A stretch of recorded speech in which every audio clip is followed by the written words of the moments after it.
Hello बच्चों, कैसे हो सब लोग। I hope you are doing well. तो आज की इस क्लास में हम देखने जा रहे हैं मैग्नेटिक इफेक्ट ऑफ करंट का रिवीजन।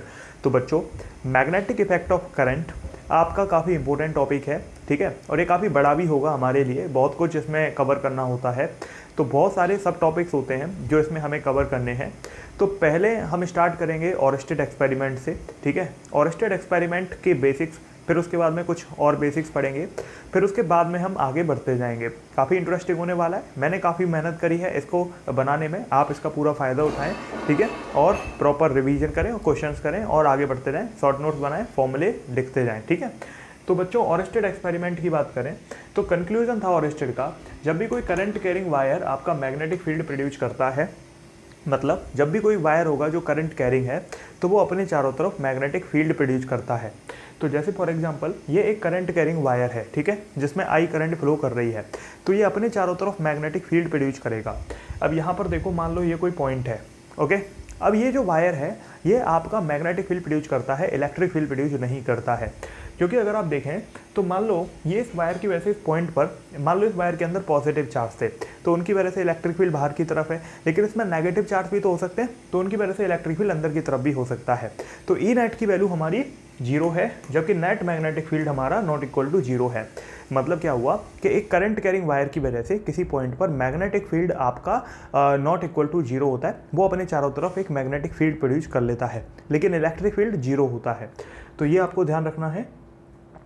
अब देखो, इंपॉर्टेंट पॉइंट टू रिमेंबर, तो कुछ इंपॉर्टेंट पॉइंट है, वो ऑरस्टेड एक्सपेरिमेंट वहाँ फिनिश हो गया। अब कुछ इंपॉर्टेंट पॉइंट हैं जो आपको पते होने चाहिए मैग्नेटिज्म के अंदर। पहला, अगर चार्ज आपका रेस्ट पर है, अगर चार्ज आपका रेस्ट पर है तो वो केवल आपका इलेक्ट्रिक फील्ड प्रोड्यूस करता है। लेकिन अगर चार्ज मूविंग है तो वो आपका अगर कांस्टेंट वेलोसिटी पर है तो electric field and magnetic field दोनों प्रोड्यूस करेगा, और अगर वो एक्सेलरेटेड है तो वो ईएम वेव प्रोड्यूस करेगा, ठीक है ना। तो मैंने क्या बताया, देखो कुछ इंपॉर्टेंट पॉइंट याद रखने हैं। अगर चार्ज रेस्ट पर है तो केवल इलेक्ट्रिक फील्ड प्रोड्यूस करेगा, और अगर चार्ज मूविंग है तो उसमें दो कंडीशन है। अगर वो कांस्टेंट वेलोसिटी से मूव करता है तो केवल इलेक्ट्रिक फील्ड और मैग्नेटिक फील्ड प्रोड्यूस करता है, और अगर वो एक्सेलरेटेड है तो पूरी की पूरी ईएम वेव प्रोड्यूस करता है, ठीक है। अब बात करते हैं, देखो अगर हमें इलेक्ट्रोस्टैटिक फोर्स या मैग्नेटिक फोर्स चाहिए तो उसके लिए कंडीशन क्या है। इलेक्ट्रोस्टैटिक फोर्स के लिए इलेक्ट्रिक फील्ड दूसरे इलेक्ट्रिक फील्ड से इंटरेक्ट करना चाहिए, ठीक है ना। अगर आपको इलेक्ट्रिक फोर्स चाहिए तो एक इलेक्ट्रिक फील्ड दूसरे इलेक्ट्रिक फील्ड के साथ में इंटरेक्ट करना चाहिए, तभी आपका इलेक्ट्रिक फोर्स हमें फील होता है। मतलब अगर एक चार्ज है उसका इलेक्ट्रिक फील्ड है तो दूसरे चार्ज का भी इलेक्ट्रिक फील्ड इंटरेक्ट करना चाहिए, तभी आपको इलेक्ट्रिक फोर्स यहाँ पर मिलेगा। जब फील्ड से फील्ड का इंटरेक्शन होता है तो फोर्स फील होता है, अदरवाइज नहीं होता। सेम मैग्नेटिक फील्ड है, मैग्नेटिक फील्ड को भी फील करने के लिए मैग्नेटिक फील्ड आपस में इंटरेक्ट करने चाहिए। और बच्चों, यानी कि same nature of field should be present for forces, okay. तो आपको एक जैसे नेचर के फोर्स, एक जैसे नेचर के फील्ड होने चाहिए अगर फोर्स आपको प्रेजेंट करने हैं। अगर इलेक्ट्रोस्टैटिक फोर्स चाहिए तो electric field versus electric field, अगर मैग्नेटिक फोर्स चाहिए तो magnetic field versus magnetic field, ठीक है। अब देखो एग्जाम्पल्स, पहला एग्जाम्पल है Q और Q का। ये दोनों चार्ज आपके रेस्ट पर रखे हैं, ठीक है। तो रेस्ट पर रखे हुए चार्ज बच्चों केवल और केवल क्या देते हैं, इलेक्ट्रिक फील्ड प्रोड्यूस करते हैं, मैग्नेटिक फील्ड प्रोड्यूस नहीं करते। तो यहाँ पर केवल कौन सा फोर्स होगा, केवल इलेक्ट्रिक फोर्स होगा, मैग्नेटिक फोर्स नहीं हो सकता। दूसरा एग्जाम्पल, ये चार्ज आपका रेस्ट पर है जबकि ये चार्ज कांस्टेंट वेलोसिटी से मूव कर रहा है। मतलब क्या हुआ कि यहाँ पर इसकी वजह से केवल इलेक्ट्रिक फील्ड होगा, जबकि इसकी वजह से electric field as well as magnetic field दोनों होगा। मतलब आपका इलेक्ट्रिक फील्ड से इलेक्ट्रिक फील्ड का इंटरेक्शन है तो एफ ही आएगा, और इलेक्ट्रिक फील्ड से मैग्नेटिक फील्ड का तो हो नहीं सकता, तो यहाँ पर एफ एम नहीं होगा, ठीक है। तो ये समझ में आ रहा है आपको। अब यहाँ पर दोनों ही मूविंग है क्योंकि कांस्टेंट वेलोसिटी से मूविंग है, तो इसका मतलब क्या होगा, इसका मतलब ये है कि दोनों के दोनों जो चार्जेस हैं वो आपके इलेक्ट्रिक फील्ड और मैग्नेटिक फील्ड दोनों ही प्रोड्यूस करेंगे। तो मतलब दोनों का इंटरेक्शन पॉसिबल है, इसलिए दोनों ही फोर्सेस होंगे, ठीक है। अगला है करंट कैरिंग वायर और ये रेस्ट पर रखा हुआ चार्ज। करंट कैरिंग जो वायर होता है वो केवल मैग्नेटिक फील्ड प्रोड्यूस करता है, इलेक्ट्रिक फील्ड नहीं करता। और जो रेस्ट पे रखा हुआ चार्ज है वो केवल इलेक्ट्रिक फील्ड देता है, मैग्नेटिक फील्ड नहीं देता। मतलब क्या हुआ कि इसमें आपका कोई इलेक्ट्रिक नहीं है, इसमें कोई मैग्नेटिक नहीं है, मतलब दोनों में कोई भी कॉमन नहीं है, तो कोई भी फोर्स नहीं होगा, ठीक है। अगला क्वेश्चन देखो, ये करंट कैरिंग वायर है तो ये केवल मैग्नेटिक फील्ड प्रोड्यूस करेगा, और ये हमारा एक चार्ज है जो मूविंग है तो ये electric field and magnetic field दोनों प्रोड्यूस करेगा। तो केवल इसके, क्योंकि इसके पास कोई इलेक्ट्रिक फील्ड नहीं है तो यहाँ पर कोई भी इलेक्ट्रिक फोर्स नहीं एग्जिस्ट करेगा, केवल मैग्नेटिक फोर्स ही रहेगा। अब ये दोनों वायर करंट कैरिंग है तो ये आपके केवल क्या प्रोड्यूस करेंगे, ये केवल मैग्नेटिक फोर्स प्रोड्यूस करेंगे। तो यहाँ पर आपका FM तो होगा लेकिन F ही नहीं होगा। अब ये दोनों देखो, ये करंट कैरिंग वायर है और ये एक मैग्नेट है। तो करंट कैरिंग वायर आपका क्या प्रोड्यूस करता है, मैग्नेटिक फील्ड, और आपका इलेक्ट्रिक फील्ड नहीं करता। और मैग्नेट आपका केवल मैग्नेटिक फील्ड, तो दोनों में कौन सा कॉमन है, मैग्नेटिक फील्ड, मतलब यहाँ पर F ही नहीं होगा, FM होगा। तो इस तरीके से आपको आज से प्रॉब्लम नहीं आनी चाहिए, आपको ये हमेशा पता रहना चाहिए कब इलेक्ट्रिक फोर्स होगा, कब मैग्नेटिक फोर्स होगा। ठीक है, अगला पॉइंट है बायो-सैवर्ट लॉ। तो बच्चों बायो-सैवर्ट लॉ जो होता है ना, वो केवल फील्ड निकालने के लिए यूज होता है, फोर्स के लिए नहीं होता है। तो मैग्नेटिक फील्ड अगर कैलकुलेट करना है तो बायो-सैवर्ट लॉ से आप करते हैं। तो बायो-सैवर्ट लॉ की कहानी क्या है, मान लो ये करंट कैरिंग वायर है और ये यहाँ पर आई करंट को कैरी कर रहा है, और देखो यहाँ पर एक करंट सेगमेंट आपने ले लिया IDL। ठीक है, तो इसकी वजह से मान लो आपका पॉइंट P है कोई, तो वहाँ पर आपको मैग्नेटिक फील्ड बताना है। ये R दूरी पर रखा हुआ है और ये थीटा एंगल पर है। तो बच्चों देखो, जो dB होगा, जो मतलब मैग्नेटिक फील्ड होगा इस करंट कैरिंग वायर की वजह से पॉइंट P पर, वो आपका μ0/4π IDL sin theta upon R² होगा, जहाँ पर ये आपका जो मैग्नेटिक फील्ड है वो केवल मैग्नीट्यूड की फॉर्म में है। और देखो जो μ0/4π है इसकी वैल्यू 10⁻⁷ होती है इन MKS, एंड μ0/4π की वैल्यू 1 होती है CGS में। μ0 की बात करें तो ये परमेबिलिटी है फ्री स्पेस या वैक्यूम की, तो ये आपको कुछ बातें पता होनी चाहिए। तो इस करंट कैरिंग एलिमेंट की वजह से पॉइंट P पर मैग्नेटिक फील्ड क्या है, μ0/4π IDL sin theta upon R²। ये मैग्नीट्यूड के फॉर्म में है। अगर हमें वेक्टर के फॉर्म में लिखना है तो कैसे लिखेंगे, मैं अभी आपको बता देता हूँ। देखो अगर वेक्टर फॉर्म में मैग्नेटिक फील्ड को लिखना है तो μ0/4π, क्योंकि वेक्टर फॉर्म की खास बात क्या होती है, उसमें मैग्नीट्यूड और यूनिट वेक्टर दोनों होते हैं। उदाहरण के लिए ये फोर्स वेक्टर फॉर्म में लिखना है तो हम कैसे लिखते हैं, 3i कैप या 3j कैप या 3k कैप। तो ये i कैप j कैप क्या है, ये यूनिट वेक्टर है। ये क्यों यूज करे जाते हैं, डायरेक्शन के लिए। तो i cap plus x axis को बताता है, minus i cap minus x axis को। तो यहाँ पर आपका मैग्नीट्यूड प्लस यूनिट वेक्टर मिलके एक वेक्टर बनाते हैं। तो μ0/4π IDL sin theta upon R² क्या हो गया, मैग्नीट्यूड, और यूनिट वेक्टर अगर लगा दोगे तो ये कंप्लीट वेक्टर बन गया। अब देखो बच्चों, जो IDL sin थीटा है, ठीक है, अब यहाँ पर मुद्दे की बात क्या है कि आप इसको इस फॉर्म में भी लिख सकते हो, जो हमारा यूनिट वेक्टर है, क्योंकि वो R के अलोंग है, ठीक है ना, पोजीशन के अलोंग है। तो आप जब इसको ओपन करोगे तो ये R वेक्टर अपॉन R हो जाएगा, क्योंकि यूनिट वेक्टर क्या होता है, वेक्टर अपॉन इट्स मैग्नीट्यूड। तो यहाँ पर बच्चों आप गौर से देखो तो आप इसको IDL क्रॉस R को IDL क्रॉस R कैप भी लिख सकते हो, क्योंकि यहाँ पर जो R वेक्टर अपॉन R जो होता है वो R कैप के बराबर होगा, यूनिट वेक्टर के बराबर। तो इसकी अलग अलग फॉर्म पॉसिबल है, ठीक है। और जो R है वो पोजीशन वेक्टर है। आपके वेक्टर फॉर्म इतना काम में नहीं आता जितना मेन स्केलर फॉर्म का फॉर्मूला है, μ0/4π IDL sin theta upon R², ठीक है। और जो R वेक्टर है वो पोजीशन वेक्टर है। अब कुछ इंपॉर्टेंट पॉइंट जो आपको पता होने चाहिए क्वेश्चन को सॉल्व करने के लिए। पहला कि मान लो ये कोई करंट कैरिंग वायर है, ठीक है। अगर कोई पॉइंट आपका एक्सिस ऑफ वायर पे होता है तो मैग्नेटिक फील्ड उस पॉइंट पर 0 होता है, ठीक है। मान लो आपका कोई पॉइंट है वो इधर है या ऊपर है, तो करंट कैरिंग वायर के ऊपर है, थीटा यहाँ पर 0 या 180 होगा, ठीक है। तो ऐसे केस में आपका अगर थीटा 0 या 180 है तो मैग्नेटिक फील्ड 0 होता है। अब इस वाले केस में मैग्नेटिक फील्ड टेस्ला या गॉस इसकी यूनिट हो सकती है। अब टेस्ला की जगह आप वेबर पर मीटर स्क्वायर भी यूज कर सकते हो MKS में, और गॉस आपका CGS में होता है, और एक टेस्ला 10⁻⁴ गॉस के बराबर होता है। तो ये कुछ बातें हैं जो आपको पता होनी चाहिए। अब देखो मैग्नेटिक फील्ड लाइन ये क्या होता है, देखो ये एक इमेजिनरी कॉन्सेप्ट है। बेसिकली मैग्नेटिक फील्ड को अगर हमें बताना है, अगर हमें ड्रॉ करके बताना है कागज़ के ऊपर कि मैग्नेटिक फील्ड कैसा है, तो हम मैग्नेटिक फील्ड लाइन का यूज करते हैं। तो देखो पहला पॉइंट, जैसे मैग्नेटिक फील्ड लाइन हमें यूनिफॉर्म या नॉन यूनिफॉर्म फील्ड की अलग अलग देखने को मिलती है। तो यहाँ पर देखो ये आपकी फील्ड लाइन 4 दे रखी है, तो यहाँ पर आपको क्या दिख रहा है, ध्यान रखना जब भी लाइन्स के बीच में स्पेस सेम होगा मतलब इनका मैग्नीट्यूड कांस्टेंट है और इनकी जो डायरेक्शन है वो चेंज हो सकती है। डायरेक्शन आपकी टेंजेंट से निकाली जाती है। किसी भी पॉइंट पर डायरेक्शन देखनी है तो उस पॉइंट पर टेंजेंट ड्रॉ करके देखो। आपने अगर इस पॉइंट पर टेंजेंट ड्रॉ किया तो वो इधर आ रहा है, इस पॉइंट पर इधर आ रहा है, इस पॉइंट पर इधर आ रहा है, तो हर पॉइंट पे टेंजेंट अलग है, मतलब इनकी डायरेक्शन हर पॉइंट पे अलग है, लेकिन मैग्नीट्यूड सेम है क्योंकि स्पेस एकदम सेम है, इक्वल है। अब इधर देखो, ये आपका नॉन यूनिफॉर्म फील्ड है क्योंकि मैग्नीट्यूड तो कांस्टेंट है लेकिन डायरेक्शन चेंज हो रही है। यूनिफॉर्म फील्ड होने में दोनों चीज़ कांस्टेंट होनी चाहिए, magnitude as well as direction. अगर आप इसको देखें तो ये आपका जो फील्ड है वो कैसा है, यहाँ पर आपका एरिया छोटा है, यहाँ पर आपका एरिया बहुत लार्ज है। तो यहाँ पर अगर आप देखें बच्चों तो आपका मैग्नीट्यूड और डायरेक्शन दोनों ही चेंज हो रहे हैं, क्योंकि देखो इधर की तरफ आपका स्पेस कम है, इधर की तरफ ज़्यादा है, मतलब इधर मैग्नीट्यूड आपका ज़्यादा है, इधर कम होता जाता है। ध्यान आपको ये रखना है कि अगर एरिया छोटा है और उसमें ज़्यादा फील्ड लाइन पास हो रही हैं, वो ये बताने की कोशिश कर रहा है कि आपका उस पर्टिकुलर एरिया से मैग्नेटिक फील्ड बहुत स्ट्रॉन्ग है, बहुत ज़्यादा है, क्योंकि मैग्नेटिक फील्ड बहुत ज़्यादा कब होता है, जब वो बहुत स्ट्रॉन्ग होता है। ठीक है, तो आपको ध्यान रखना है। अब देखो इस वाले में, आपका इस वाले में स्पेस देखो अलग अलग है, मतलब मैग्नीट्यूड अलग है और डायरेक्शन लेकिन सेम है, तो भी ये नॉन यूनिफॉर्म है, क्योंकि यूनिफॉर्म होने के लिए दोनों चीज़ें सेम होनी चाहिए।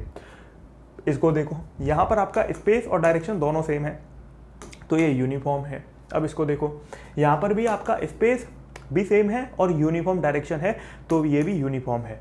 ये B1 फील्ड है, ये B2 फील्ड है। ज़्यादा कौन सा होगा, ज़्यादा आपका B1 होगा। क्यों, क्योंकि जितनी लाइनें पास पास होती हैं वो उतने स्ट्रॉन्ग फील्ड को रिप्रेजेंट करती हैं। ठीक है, चलो अब यहाँ पर कुछ प्रॉपर्टी आपको पता होनी चाहिए मैग्नेटिक फील्ड लाइन की। पहली property, always form close loop. Magnetic field line आपकी हमेशा क्लोज लूप फॉर्म करती हैं। दूसरी, नेवर कट ईच अदर, ये आपको कभी एक दूसरे को कट नहीं करती, क्योंकि एक पॉइंट पे दो डायरेक्शन पॉसिबल होंगी। अगर ये कट कर देंगी, मान लो ये कट कर गई, तो इस पॉइंट पर एक टेंजेंट यहाँ है, एक टेंजेंट यहाँ है, जबकि मैग्नेटिक फील्ड की एक पॉइंट पे दो डायरेक्शन नहीं हो सकती, एक ही होती है। Magnetic field line may enter या leave in any magnetic substance at any angle, but in electric field line only at 90 degree enter या leave conductor। तो आपको ये पता होना चाहिए, मैग्नेटिक फील्ड लाइन आपकी किसी भी कंडक्टर को, किसी भी सरफेस को किसी भी एंगल पे लीव कर सकती हैं, जबकि इलेक्ट्रिक फील्ड लाइन के साथ ऐसा नहीं था। इलेक्ट्रिक फील्ड लाइन किसी भी कंडक्टर को केवल 90 डिग्री पर ही लीव या एंटर कर सकती हैं। ये बात आपको ध्यान रखनी है। अब हम बात करते हैं method of direction of finding of magnetic field. तो बच्चों, मैग्नेटिक फील्ड फाइंड आउट करने के दो मेथड होते हैं पॉपुलरली। एक होता है राइट हैंड थंब रूल, एक होता है राइट हैंड पाम रूल। तो जो राइट हैंड थंब रूल होता है वो आपका बेसिकली कम यूज होता है, जितना राइट हैंड पाम रूल है वो काफ़ी ज़्यादा यूज हो जाता है। तो राइट हैंड थंब रूल आपका नॉर्मली कहीं भी लग सकता है, लेकिन राइट हैंड पाम रूल किसी पर्टिकुलर पॉइंट पर मैग्नेटिक फील्ड की डायरेक्शन निकालने के लिए यूज होता है। तो अभी मैं आपको कुछ यूज के समझाऊंगा, आपको क्लियरली समझ आएगा। राइट हैंड थंब रूल देखो, करंट आपको थंब की डायरेक्शन में, मतलब थंब आपको करंट की डायरेक्शन में कर लेना है। ये दोनों ही केसेस में पॉसिबल है, या तो थंब को आप करंट की डायरेक्शन में कर लो, या थंब को आप मैग्नेटिक फील्ड की डायरेक्शन में भी कर सकते हो। और जो आपकी फिंगर कर्ल्ड होती हैं, ये आपकी बताती हैं, अगर आपने थंब को मैग्नेटिक फील्ड की डायरेक्शन में किया है तो फिंगर आपकी करंट को रिप्रेजेंट करेंगी, और अगर आपने थंब करंट की डायरेक्शन में किया है तो फिंगर मैग्नेटिक फील्ड को रिप्रेजेंट करती हैं। ठीक है, जैसे यहाँ पर आपका मैग्नेटिक फील्ड बाहर की तरफ है, ठीक है, डॉट का मतलब बाहर होगा, बोर्ड के बाहर। तो बाहर मैंने थंब किया तो देखो आपकी इस तरीके से मेरी करंट फ्लो होगी, और इसी तरीके से यहाँ पर हो सकती है। ऐसे ही आपका यहाँ पर हो जाएगा, तो इस तरीके से देखो आप यहाँ पर करंट को फ्लो करवा सकते हो। ठीक है, आगे बढ़ते हैं। अब है राइट हैंड पाम रूल। ये इसका 90% यूज आपको देखने को मिलेगा। ये आपका तब यूज करना है जब किसी पर्टिकुलर पॉइंट पर आपको मैग्नेटिक फील्ड की डायरेक्शन निकालनी है। तो आपको क्या करना है, आपको, अच्छा ये केवल स्ट्रेट वायर के लिए है, क्योंकि यहाँ पर आपको पाम यूज करनी है ना, तो ये केवल स्ट्रेट वायर में वैलिड है। जो राइट हैंड थंब रूल है, जहाँ पर फिंगर कर्ल हो जाती है, वो कहीं भी पॉसिबल है, किसी लूप में लगा सकते हो या स्ट्रेट वायर में भी लगा सकते हो। देखो राइट हैंड पाम रूल में आपको थंब करंट की डायरेक्शन में करना है, फिंगर पॉइंट की तरफ करनी है, और पाम आपका फील्ड डायरेक्शन में करना है। ठीक है, अभी मैं आपको कुछ एग्जांपल समझाऊंगा तो आपको समझ में आएगा। ठीक है ना, finger and palm always at 90 degree. Okay, मान लो एक पॉइंट इधर की तरफ है, तो मेरे को क्या करना है, अपनी थंब करंट की तरफ करनी है। मान लो करंट ऊपर है और पॉइंट उधर की तरफ है, तो मेरा ये जो पाम है ये डायरेक्शन मैग्नेटिक फील्ड की बताएगा। ठीक है ना, चलो अब कुछ क्वेश्चंस करते हैं, एग्जाम्पल करते हैं।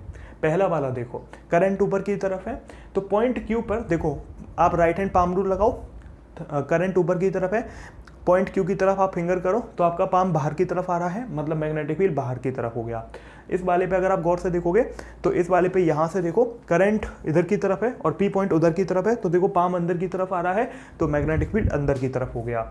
इस वाले में देखो यहाँ पर आपका जो करंट है वो ऊपर की तरफ है, तो आपका देखो इस वाले में देखो करंट ऊपर की तरफ है तो आपका पॉइंट पी पर मैंने पाम किया तो बाहर की तरफ मैग्नेटिक फील्ड है, उधर की तरफ से अंदर आएगा, ठीक है। अब इधर देखो यहाँ पर आपका मान लो बाहर की तरफ करंट है, तो देखो पॉइंट क्यू पर उधर की तरफ पाम आ रहा है, इधर की तरफ पाम है, इधर देखोगे तो अंदर नीचे की तरफ पाम है, इस वाले पे देखो इधर की तरफ है और इस वाले पे इधर की तरफ है और इस वाले पे देखो उधर की तरफ है और इस वाले पे ऊपर की तरफ है। तो बहुत आसान है ना। थंब करो करंट की डायरेक्शन में, फिंगर करो पॉइंट की तरफ, आपकी जो पाम है वो क्या बताएगा, मैग्नेटिक फील्ड की डायरेक्शन, ठीक है। चलो आगे बढ़ते हैं। अब यहाँ पर जैसे अगला क्वेश्चन, करंट हमारा अब है, इसमें करंट आपका ऊपर की तरफ है, तो मान लो करंट ऊपर है, पॉइंट नॉर्थ की तरफ है, नॉर्थ की तरफ है पॉइंट, तो नॉर्थ की तरफ कैसे होगा, मान लो नॉर्थ की तरफ है इधर। अब देखो आपको पहले डिसाइड करना पड़ेगा कि आप नॉर्थ और साउथ किसको मान रहे हो, जिससे आपको गलती ना हो। तो देखो जनरली हम क्या करते हैं, इसको ईस्ट मान लेते हैं, इसको वेस्ट मान लेते हैं, इसको नॉर्थ मान लेते हैं, इसको साउथ मान लेते हैं, और आपका जो अप वाला पॉइंट है उसे बाहर मान लेते हैं और डाउन वाला पॉइंट है उसे पीछे मान लेते हैं। तो अगर हम इस तरीके से करें तो देखो कैसे करेंगे, करंट अप में है, मतलब करंट वर्टिकली बाहर की तरफ है, पॉइंट नॉर्थ की तरफ है, तो आपका जो ये पाम है कुदर की तरफ आ रहा है, वेस्ट की तरफ आ रहा है, तो आंसर आपका फील्ड का वेस्ट आ गया, ठीक है ना। तो ये आपको डिसाइड करना पड़ेगा पहले ही कि आप क्या मान के चल रहे हो डायरेक्शन। हालांकि क्योंकि हम पूरी फिजिक्स में एक जैसा यूज करते हैं तो मैंने आपको वही एक्स वाई कार्टेशियन साइन अपना बना लिया है। तो अब तक हम जो पढ़ रहे थे वो बायो-सैवर्ट लॉ का बेसिक पढ़ा हमने, लेकिन उसके क्वेश्चन नहीं करे, क्योंकि उसके क्वेश्चन अभी हम करेंगे, समझेंगे, पहले एप्लीकेशन समझेंगे फिर क्वेश्चन पर आएंगे। तो अभी तक हमने बहुत बेसिक बातें सीखी जिससे आपको कोई डाउट बचे ही ना, ठीक है। अब है आपका बायो-सैवर्ट लॉ का एप्लीकेशन। तो पहला है स्ट्रेट करंट कैरिंग वायर की वजह से अगर आपको किसी पॉइंट पर मैग्नेटिक फील्ड निकालना है तो ये आपको बहुत ज़रूरी है आना। तो ये हमारा एक फाइनाइट वायर है, इसमें करंट आई फ्लो हो रही है, इसकी वजह से किसी पॉइंट पी पर आपको मैग्नेटिक फील्ड निकालनी है। तो कैसे निकालोगे, मान लो ये किसी एक कॉर्नर से थीटा 1 एंगल बना रहा है, दूसरे कॉर्नर से थीटा 2 एंगल बना रहा है, और ये आपका वायर से 90 डिग्री पर डी डिस्टेंस पर है, ठीक है। तो यहाँ पर जो मैग्नेटिक फील्ड होगा पॉइंट पी पर वो mu not I upon 4 d sine theta 1 plus sine theta 2 के बराबर होगा, ठीक है। तो ये आपको ध्यान रखना है, किसी भी करंट कैरिंग फाइनाइट वायर की वजह से एक पॉइंट पी पर magnetic field mu not I upon 4 d sine theta 1 plus sine theta 2 के बराबर होता है। अब जो डी है हमारा वो परपेंडिकुलर डिस्टेंस है वायर से, ठीक है, परपेंडिकुलर डिस्टेंस। थीटा 1 और थीटा 2 हमारे एंगल हैं फ्रॉम एक्सट्रीम, ठीक है। तो ये दोनों एक्सट्रीम से हमारे दोनों एंगल हैं, तो आपको ध्यान रखना है। अब देखो यहाँ पर अलग अलग पॉसिबिलिटी होती है इस केस में, ठीक है। जो आपने अभी फाइनाइट वायर के लिए फॉर्मूला लिखा इसमें अलग अलग पॉसिबिलिटी हैं। पहली पॉसिबिलिटी कि इनफाइनाइट लेंथ का वायर है तो क्या होगा, अगर इनफाइनाइट लेंथ का वायर है तो थीटा 1 और थीटा 2 90 डिग्री के होंगे, क्योंकि देखो मान लो इनफाइनाइट लेंथ का वायर है, तो मान लो मैं आपकी तरफ देख रहा हूँ, अगर कोई वायर इनफाइनाइट है तो वो इधर की तरफ भी इनफाइनाइट होगा और इधर की तरफ भी इनफाइनाइट होगा। तो अब देखना मैं सामने देख रहा हूँ, अगर इधर से इनफाइनाइट है तो मैं पूरी मुंडी घुमाऊंगा अपनी, तो मैंने पूरी 90 डिग्री की मुंडी घुमाई। जब मैं इधर देखूंगा तो इधर भी 90 डिग्री की मुंडी घुमा रहा हूँ, मतलब दोनों तरफ से एंगल 90 डिग्री है। तो बच्चों दोनों तरफ से एंगल 90 डिग्री है, तो मैग्नेटिक फील्ड पॉइंट पी पर क्या होगा, mu not I upon 4 d sine 90 plus sine 90 1 plus 1, तो आंसर मिलेगा mu not I upon 2 d, ठीक है। तो मैग्नेटिक फील्ड पॉइंट पी पर आपको मिला। अब आगे बढ़ते हैं। सेमी इनफाइनाइट वायर, यानी कि आपका जो वायर है वो सेमी इनफाइनाइट है। मान लो ये आपका वायर है जो सेमी इनफाइनाइट है, इसमें आई करंट फ्लो हो रही है, तो इस वायर की वजह से पॉइंट पी पर आपको निकालना है मैग्नेटिक फील्ड। क्योंकि ये सेमी इनफाइनाइट है तो आपका एक एंगल तो 90 हो गया, क्योंकि एक तरफ से तो इनफाइनाइट है, लेकिन दूसरी तरफ से एंगल आपका 0 हो गया, ठीक है। तो अब देखो मैग्नेटिक फील्ड होगा mu not I upon 4 d, क्योंकि हमारा फॉर्मूला क्या है, mu not I upon 4 d sine theta 1 plus sine theta 2। अब क्योंकि एक तरफ से तो 90 है तो साइन 90, दूसरी तरफ से साइन 0 है, तो आपका mu not I upon 4 D बचेगा, ठीक है। चलो अब यहाँ पर बच्चों हम कुछ क्वेश्चंस के थ्रू समझते हैं कि इसका प्रैक्टिकली यूज क्या है। मान लो ये कोई वायर है, इसमें 5 एम्पियर की करंट फ्लो हो रही है, ठीक है। इस वायर की वजह से इस पॉइंट पी पर आपको मैग्नेटिक फील्ड कैलकुलेट करनी है। यहाँ से कॉर्नर से आपकी पॉइंट पी की दूरी 2 मीटर है और 60 डिग्री और 30 डिग्री के दोनों एंगल हैं और जो परपेंडिकुलर डिस्टेंस है वायर से वो d है। तो मैग्नेटिक फील्ड पॉइंट पी पर क्या होगा? देखो बच्चों, आपका जो d है, क्योंकि मैग्नेटिक फील्ड के अंदर हमें परपेंडिकुलर डिस्टेंस लेनी होती है, तो ये आपकी परपेंडिकुलर डिस्टेंस ये d होगी जो 2 cos थीटा के बराबर होगी, 2 cos 60 के बराबर। cos 60 हमारा 1/2 है, तो ये 1 मीटर यहाँ से आया। अब हमें d की वैल्यू पता चल गई। अब मैग्नेटिक फील्ड निकालना तो बहुत आसान है, क्योंकि हम जानते हैं मैग्नेटिक फील्ड का formula μ0I/4πd sin θ1 plus sin θ2 होता है। तो हमने क्या किया, μ0/4π की वैल्यू रख दी, करंट 5 एम्पियर दे रखा है और आपका d, जो d है बेसिकली बच्चों वो आपका 1 मीटर हमने निकाल लिया, तो नीचे 4π × 1 आ गया। देखो ये μ0 की वैल्यू है और 4π की जगह 4π, या तो आप पूरा μ0/4π की जगह 10⁻⁻7 लिख सकते थे, कोई इशू नहीं है, वैसे भी कट जाएगा।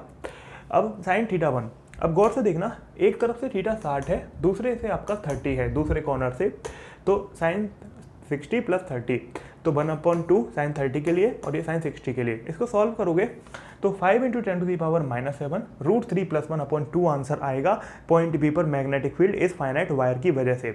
और किधर की तरफ आएगा? देखो यहाँ पर आपका करंट ऊपर की तरफ है, ठीक है, और पॉइंट इधर की तरफ है, तो गौर से करना, आपका करंट ऊपर की तरफ है, पॉइंट उधर की तरफ है, तो देखो अंदर की तरफ आ रहा है, तो यहाँ पर आपका मैग्नेटिक फील्ड अंदर की तरफ आएगा। ठीक है, तो इस तरीके से आप ऐसे बेसिक क्वेश्चन को कर सकते हो। चलो बच्चों, तो अगला क्वेश्चन देख लेते हैं।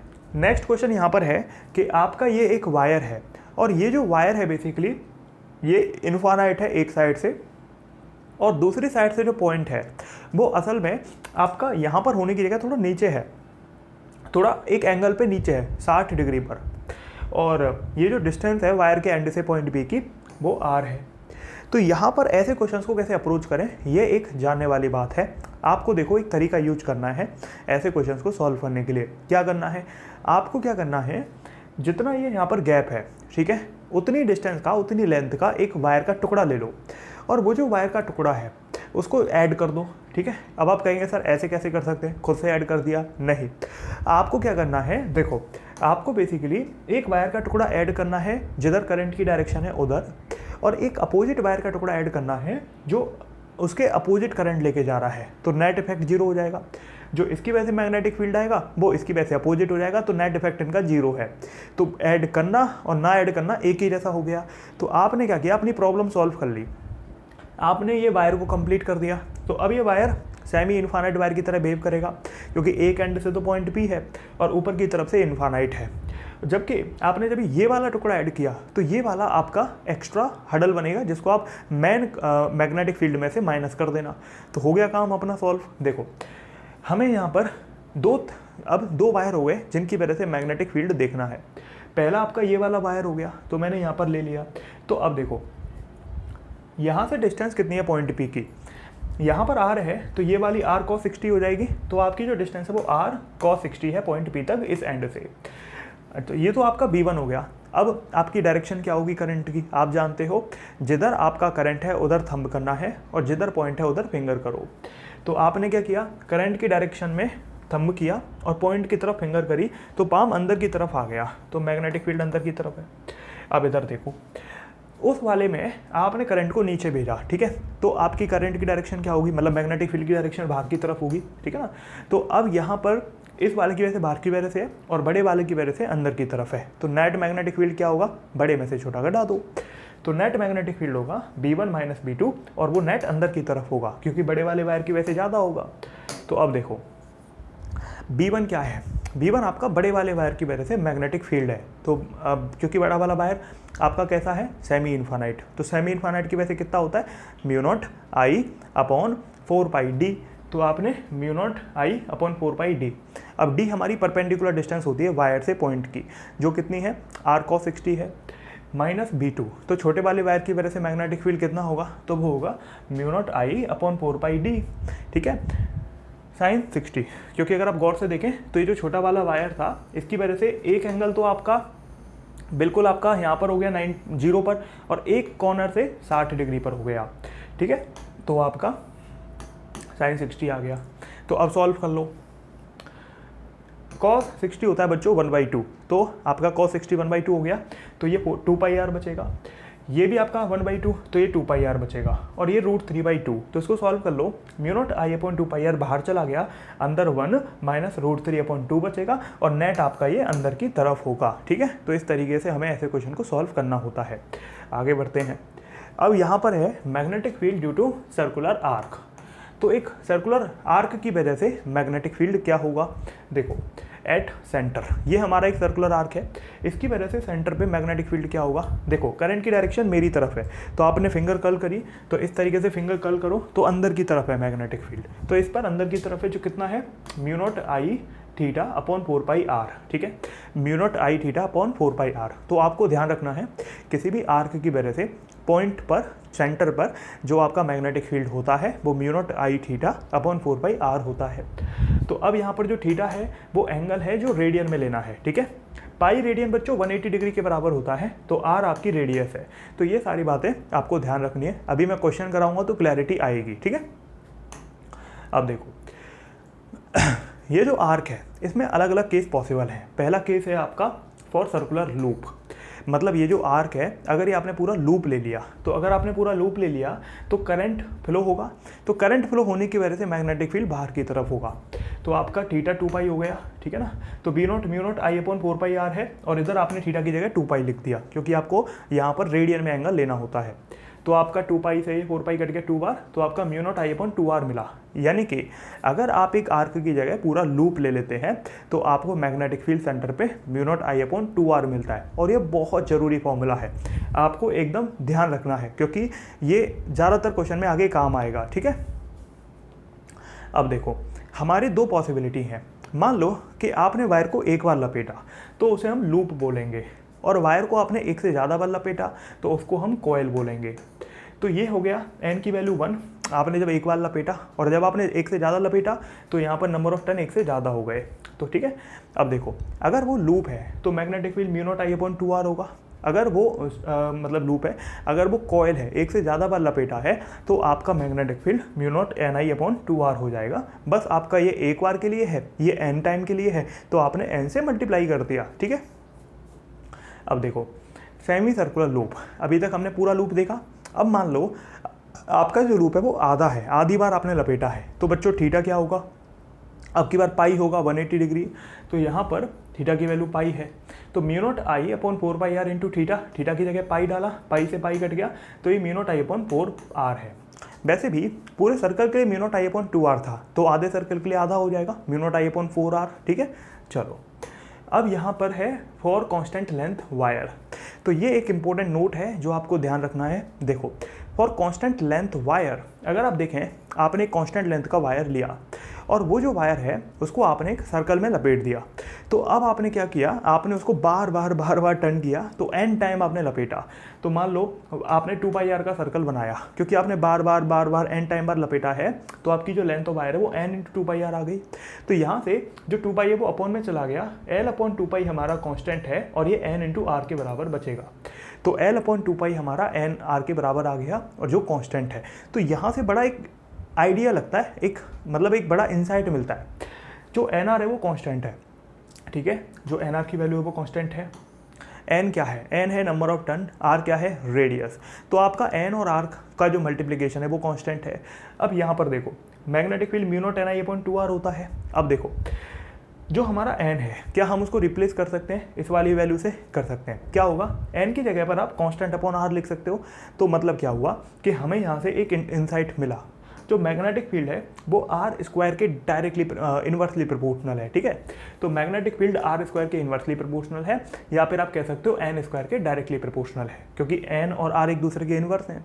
तो इस तरीके से हमें क्या पता चला कि जब आप एक वायर को लो जिसकी लेंथ l है, ठीक है, और उसको आप लपेट दो वायर में, ठीक है ना, तो वायर में लपेटते जाओगे तो जितना लपेटोगे उसकी रेडियस उतनी छोटी होती जाएगी। ठीक है ना, क्योंकि वायर की लेंथ तो सेम है, तो आप उसको जब जितनी बार लपेटते जाओगे वो छोटी रेडियस उसकी होती जाएगी। इसीलिए एन और आर एक दूसरे के इन्वर्स थे।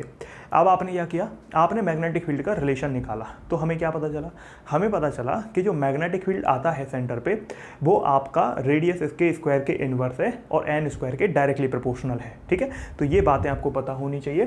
तो ये मैग्नेटिक फील्ड एट सेंटर है और जबकि ये रेडियस ऑफ लूप है और ये आपका नंबर ऑफ टर्न्स है। ठीक है, चलो आगे बढ़ते हैं। अब यहाँ पर क्वेश्चन अगले पूछे जाते हैं कॉन्सेंट्रिक लूप के। देखो यहाँ पर क्या किया जाता है, आपके दो सर्कुलर लूप कॉन्सेंट्रिक ले लिए जाते हैं। कॉन्सेंट्रिक का मतलब क्या होता है बच्चों, ऐसे लूप या ऐसे सर्कल जिनका सेम सेंटर है। तो यहाँ पर देखो ये दो लूप हैं R1 और R2 रेडियस के, जिनका सेम सेंटर है और करंट भी दोनों में फ्लो हो रही है I1 I2। तो देखो अगर आप यहाँ पर फिंगर कर्ल करो तो मैग्नेटिक फील्ड बाहर की तरफ है दोनों ही लूप की वजह से, तो B1 और B2 दोनों ही बाहर की तरफ है। तो ध्यान रखना है जब भी करंट सेम डायरेक्शन में फ्लो होती है तो नेट मैग्नेटिक फील्ड ऐड हो जाती है। तो सेंटर पे जो नेट मैग्नेटिक फील्ड है वो B1 प्लस B2 हो जाएगी। ठीक है ना, this is not coil because radius is different. ठीक है, आप इसको कॉयल मत समझ लेना, आप ये मत समझ लेना कि आपने एक वायर लिया और उसको बार बार लपेट दिया है, नहीं, यहाँ पर ये दोनों ही आपके अलग अलग रेडियस के लूप हैं। ठीक है, तो ये कॉयल नहीं है। ओके, अब अगला देखो, आपने क्या किया, इधर भी आपने दो ही लूप लिए लेकिन आपने इनकी रेडियस अलग लेने के साथ साथ करंट की डायरेक्शन भी अपोजिट कर दी। तो इसकी वजह से तो मैग्नेटिक फील्ड बाहर है जबकि उसकी वजह से अंदर है, तो एक की वजह से बाहर एक की वजह से अंदर, तो नेट माइनस हो जाएगा सेंटर पे। तो ये बस इतना सा बात है। ठीक है, तो आई होप आपको समझ में आ गया होगा। ओके, अब देखो यहाँ पर क्वेश्चन, यहाँ पर आपने 2 मीटर और 5 मीटर के दो लूप लिए और आपने 3.2 एम्पियर का करंट फ्लो किया छोटे वाले लूप में। क्वेश्चन है find the direction and magnitude of the current in the outer loop so that net magnetic field centre पे 0 हो जाए। आपको बताना है जो बाहर वाला लूप है उसमें नेट मैग्नेटिक फील्ड की डायरेक्शन क्या होगी जिससे आपका सेंटर पे नेट मैग्नेटिक फील्ड 0 हो जाए। तो कैसे करोगे बच्चों, देखो यहाँ पर अगर हम देखें तो जो पहला वाला लूप है जो यहाँ पर इसमें जो ये करंट फ्लो हो रही है, तो देखो ऐसा कब हो सकता है जब सेंटर पर नेट मैग्नेटिक फील्ड 0 हो। ऐसा तभी हो सकता है जब एक लूप और दूसरा लूप का नेट मैग्नेटिक मतलब जो मैग्नेटिक फील्ड है वो अपोजिट डायरेक्शन में हो। तो मतलब अगर आपका ये छोटा वाला लूप क्लॉकवाइज है मतलब एंटी क्लॉकवाइज है तो आपके बड़े वाले लूप में करंट क्लॉकवाइज फ्लो होना चाहिए, तभी तो दोनों की डायरेक्शन अपोजिट होगी और तभी ऐसा हो सकता है कि नेट 0 हो। अगर वो एक ही डायरेक्शन में हुए तो फिर नेट 0 हो नहीं सकता क्योंकि फिर तो नेट मैग्नेटिक फील्ड ऐड हो जाएगा उल्टा, है ना। लेकिन हमें तो सब्ट्रैक्ट करना है, तो इसीलिए हमें क्या करना पड़ेगा, हमें आपका इतना करंट फ्लो करना पड़ेगा और अपोजिट डायरेक्शन में करना पड़ेगा जिससे हमारा नेट मैग्नेटिक फील्ड सेंटर पर 0 आ जाए। तो अब देखो μ0 I1/2R1 ये हमारा पहले लूप में करंट की वजह से मैग्नेटिक फील्ड हो गया, है ना।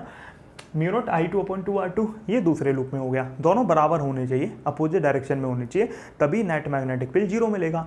अब देखो हमने क्या किया, क्योंकि पहला जो करंट है वो हमें गिवन है 3.2 एम्पियर और पहले की रेडियस गिवन है हमारी 2 मीटर। इधर देखो दूसरा करंट हमें निकालना है और दूसरे की रेडियस 5 गिवन है, तो काटाकूटी करने पर आपको करंट की वैल्यू 8 एम्पियर मिलती है।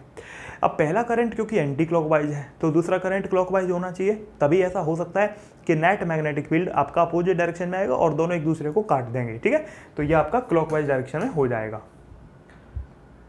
अगला, अब यहाँ पर दो लूप आपने कैसे लिए, दो लूप यहाँ पर आपने कॉन्सेंट्रिक लिए है, लेकिन यहाँ पर एक लूप हॉरिजॉन्टल है और एक लूप आपका वर्टिकल में है। ठीक है, वर्टिकल प्लेन में है और एक आपका हॉरिजॉन्टल प्लेन में है।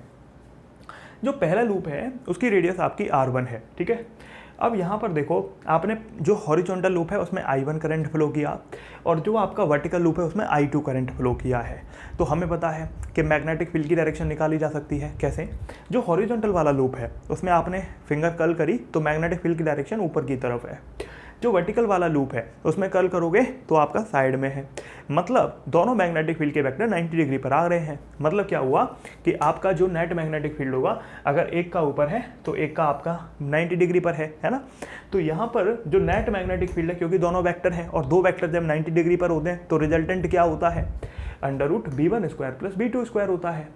अब जो पहला लूप है बच्चों, दोनों का मैग्नीट्यूड तो बहुत ही आसान है। जो आपका पहला लूप है उसकी वजह से μ0 I1/2R1 और दूसरे लूप की वजह से μ0 I2/2R2। ठीक है, तो mu naught I1 upon 2R1 का square plus mu naught I2 upon 2R2 का स्क्वायर, दोनों को सॉल्व करो तो आंसर आएगा mu not upon 2 under root I1 square upon R1 square plus I2 square upon R2 square, ठीक है, क्योंकि म्यू नॉट अपॉन 2 बाहर चला जाएगा। तो इस तरीके से आप ऐसे क्वेश्चन को सॉल्व कर सकते हो। ओके, देखो ये क्वेश्चन काफ़ी फेमस है। देखो यहाँ पर क्या है, आपका ये एक सेमी इन्फानाइट वायर है, फिर आपका ये आपका सेमी सर्कुलर लूप है, और फिर आपका ये दोबारा वायर है। तो आपको यहाँ पर क्या बोला गया है, मैग्नेटिक फील्ड इस सेंटर पे बताना है पॉइंट O पर। अब देखो जो ये वाला वायर है इसकी वजह से पॉइंट O पर मैग्नेटिक फील्ड 0 होगा, क्योंकि मैंने आपको लेक्चर के स्टार्टिंग में ही बताया था कि जो आपका इन्फानाइट वायर होता है या वायर होता है उसकी अगर एक्सिस पर कोई पॉइंट है, चाहे वो 0 डिग्री पर हो चाहे वो 180 डिग्री पर हो, अगर एक्सिस पर कोई पॉइंट है तो ऐसे केस में आपका जो नेट मैग्नेटिक फील्ड है उस पर 0 होता है, क्योंकि आपको पता है मैग्नेटिक फील्ड के फॉर्मूले में mu not upon 4 pi ideal sine theta आता है, मतलब आपका थीटा की वैल्यू 0 या 180 होने पर 0 हो जाती है वैल्यू। तो आपका एक्सिस पर अगर कोई पॉइंट होता है, चाहे वो 0 डिग्री पर हो चाहे वो 180 डिग्री पर हो, तो ऐसे केस में आपका जो मैग्नेटिक फील्ड है वो 0 हो जाता है। तो बच्चों ये सेमी इन्फानाइट वायर है और ये पॉइंट O इसकी एक्सिस पर आ रहा है, तो मतलब इस वायर की वजह से भी पॉइंट O पर फील्ड 0 है, और इस वाले वायर की वजह से भी इस वाले पॉइंट पर फील्ड 0 है, क्योंकि उसकी भी एक्सिस पर है। तो फील्ड किसकी वजह से है, केवल फील्ड आपका इस सेमी इन्फानाइट या फिर सॉरी आप जो सेमी सर्कुलर है लूप है उसकी वजह से है। और किसी भी सेमी सर्कुलर लूप की वजह से कितना होता है, mu not I theta upon 4 pi R, तो एक आर्क की वजह से है। तो हमें पहले ही पता था कि mu not I upon 4 R होता है सेमी सर्कुलर लूप की वजह से। अब डायरेक्शन किधर होगी, क्योंकि करंट ऐसे आ रहा है तो अंदर की तरफ होगी, ठीक है ना। तो इस तरीके से आप ऐसे क्वेश्चन को अप्रोच कर सकते हो। अब देखो यहाँ पर आपने क्या किया, एक और क्वेश्चन लिया। यहाँ पर आपने सेमी इन्फानाइट वायर लिया है, ये आपका यहाँ पर वायर है जिसकी R रेडियस है, पॉइंट O है, और ये आपका करंट इधर जा रहा है। तो आपको मैग्नेटिक फील्ड बताना है सेंटर पे, इस वाले सेंटर पे। पहले और इसमें अंतर है, इस बार आप वायर की वजह से 0 नहीं कर सकते। क्यों नहीं कर सकते, क्योंकि ये वाला पॉइंट इसके एक्सिस पे ना आके परपेंडिकुलर डिस्टेंस पे रखा है। तो आपको क्या करना पड़ेगा, आपको यहाँ पर एक जुगाड़ करना पड़ेगा। क्या करना पड़ेगा, आप एक टुकड़े ले लो, 2 टुकड़े ले लो, जैसे हमने उस वाले क्वेश्चन में करे थे। यहाँ पर 2 टुकड़े ले लो। जो एक टुकड़ा होगा वो आपका इधर लग जाएगा वायर को पूरा करने के लिए, जो दूसरा टुकड़ा होगा वो इस लूप को पूरा करने के काम आ जाएगा। तो दोनों की, क्योंकि करंट की डायरेक्शन अपोजिट है, तो लगाओ चाहे ना लगाओ कोई फर्क तो पड़ता नहीं है, लेकिन हमारा काम बन जाएगा, ठीक है। तो हम इसको आसानी से कर सकते हैं। तो 2 टुकड़े ले लिए, एक तो वायर के लिए पूरा करने के लिए और एक आपका लूप को पूरा करने के लिए। अब क्योंकि दोनों में ही हम करंट की डायरेक्शन अपोजिट ले रहे हैं, तो इस वजह से हमें यहाँ पर इनका नेट इफेक्ट 0 मिलेगा। तो चाहे हमने लगाया चाहे नहीं लगाया कोई फ़र्क तो पड़ता नहीं है, लेकिन हमारा काम ज़रूर बन जाएगा, ठीक है। देखो अब ये आपका एक इन्फानाइट वायर बन गया, और इन्फानाइट वायर की वजह से किसी पॉइंट पर आपका जो मैग्नेटिक फील्ड होता है किसी परपेंडिकुलर डिस्टेंस पर, क्योंकि आप गौर से देखो ये जो सेंटर वाला पॉइंट है इस इन्फानाइट वायर के परपेंडिकुलर डिस्टेंस पर है, तो आपका जो नेट मैग्नेटिक फील्ड होता है वो mu not I upon 2 pi R होता है। तो वायर की, इन्फानाइट वायर की वजह से आपका यहाँ पर जो नेट मैग्नेटिक फील्ड होगा वो mu not I upon 2 pi R होगा। और डायरेक्शन किधर होगी, डायरेक्शन कैसे निकालोगे, पाम रूल से। करंट इधर है, पॉइंट उधर है, तो बाहर की तरफ, ठीक है। तो आपका ये वायर की वजह से हो गया। अब लूप की वजह से देखो, किसी भी लूप की वजह से कितना होता है, mu not I upon 2 R होता है, ठीक है। तो अब डायरेक्शन किधर होगी, देखो यहाँ पर क्लॉकवाइज घुमाया तो अंदर की तरफ है, ठीक है ना। तो मैग्नेटिक फील्ड की mu not I upon 2 R और अंदर की तरफ डायरेक्शन हो गई। अब क्योंकि दोनों अपोजिट डायरेक्शन में है तो नेट निकालोगे तो b1 में से b2 घटा दो, तो जब इसमें से इसे घटाओगे तो क्या बचेगा, mu not I upon 2 R 1 minus 1 upon pi. और नेट किधर की तरफ बचेगा, नेट अंदर की तरफ बचेगा। क्यों, क्योंकि बच्चों नीचे डिनोमिनेटर जब ज़्यादा होता है तो आंसर कम हो जाता है, तो आंसर b2 का ज़्यादा होगा b1 के कंपैरिजन में, तो इसलिए नेट अंदर की तरफ होगा। तो आपने देखा ऐसे क्वेश्चन को कैसे करते हैं, आपको टुकड़े ले लेने हैं वायर को पूरा करने के लिए। जैसे हमने वहाँ लिया था वैसे यहाँ ले लिया। तो 2 टुकड़े ले लो हमेशा, एक टुकड़ा आपका जिधर करंट है उधर और एक टुकड़ा उसके अपोजिट, जिससे नेट इफेक्ट 0 हो जाए, ठीक है। तो चलो आगे बढ़ते हैं। अब है आपका अगला पॉइंट जो है magnetic field on the axis of a current carrying coil. आपने एक कॉइल ले ली, करंट कैरिंग कॉइल, उसकी एक्सिस पर मैग्नेटिक फील्ड बताना है। तो कैसे बताते हैं, देखो ये आपकी कॉइल है, इसकी एक्सिस कौन सी है, ये, ठीक है। ये मान लो कॉइल है, तो इसकी एक्सिस कहाँ है, जो ऐसे यहाँ पे हॉरिजॉन्टली, कॉइल वर्टिकली रखी है तो एक्सिस आपकी हॉरिजॉन्टल लाइन हो गई, है ना। तो अब यहाँ पर देखो ये कॉइल का सेंटर है और यहाँ पर ये करंट I है और इस कॉइल में नंबर ऑफ टर्न N है और रेडियस R है, ठीक है। जो कॉइल का सेंटर है और उससे जो पॉइंट P है वो आपका x दूरी पर है, ओके। अब यहाँ पर देखो इस कॉइल की वजह से पॉइंट P पर कितना मैग्नेटिक फील्ड होगा, तो मैग्नेटिक फील्ड होगा mu naught NI R square upon 2 R square plus X square की पावर 3/2। तो ये हमारा इस कॉइल की वजह से पॉइंट P पर मैग्नेटिक फील्ड होगा mu naught NI x square upon 2 R square plus X square की पावर 3/2। अब जहाँ पर समझो ये जो N है वो इस कॉइल का नंबर ऑफ टर्न है, जो I है इस कॉइल में जो करंट है वो है, जो R है इस कॉइल की रेडियस है, मान लो ये आपकी रेडियस है तो ये R हो गया, ठीक है। जो X है वो क्या है बच्चों, जो X है ना वो सेंटर से लेके पॉइंट तक की दूरी होती है, ठीक है ना। तो ये ध्यान रखना है आपको। अब देखो ये तो एक जनरल फॉर्मूला हो गया, अब इसके अलग अलग रूप पॉसिबल हैं, अलग अलग वैल्यू पॉसिबल हैं। पहली वैल्यू, अगर x की वैल्यू 0 ले लो तो आपका म्यू नॉट NI x में x की वैल्यू 0 और नीचे भी R square plus X square में x की वैल्यू 0 रखोगे तो आपको ये वाली value mu naught NI upon 2R मिलेगा। तो यानी कि आपका सेंटर पे net magnetic field B naught के बराबर हो गया, जो mu naught NI upon 2R है।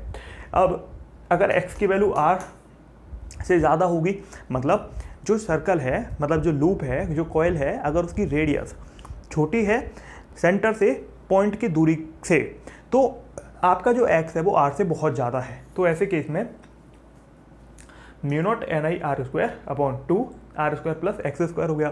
अब देखना यहाँ पर क्योंकि x बहुत बड़ा है R से, तो आप R को नेग्लेक्ट कर सकते हो x के सामने।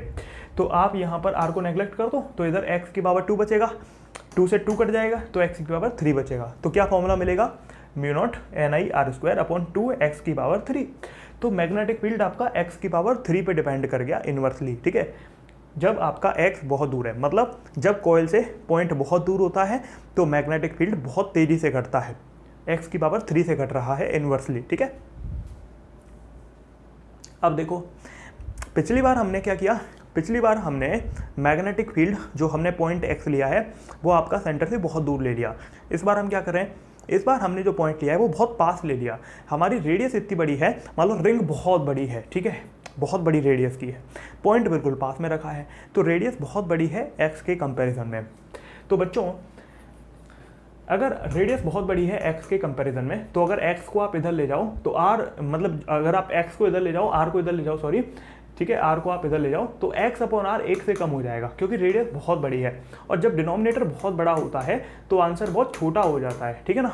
तो x अपॉन r की वैल्यू 1 से बहुत छोटी हो जाएगी। तो इसका फ़ायदा क्या है, जब हम इसको सॉल्व करते हैं, अभी हम डेरिवेशन तो नहीं कर सकते ऑब्वियसली, तो जब हम इसको सॉल्व करते हैं तो हमारी जो वैल्यू आती है ना delta b upon B naught की, वो आपकी 3/2 X square upon R square के बराबर आती है।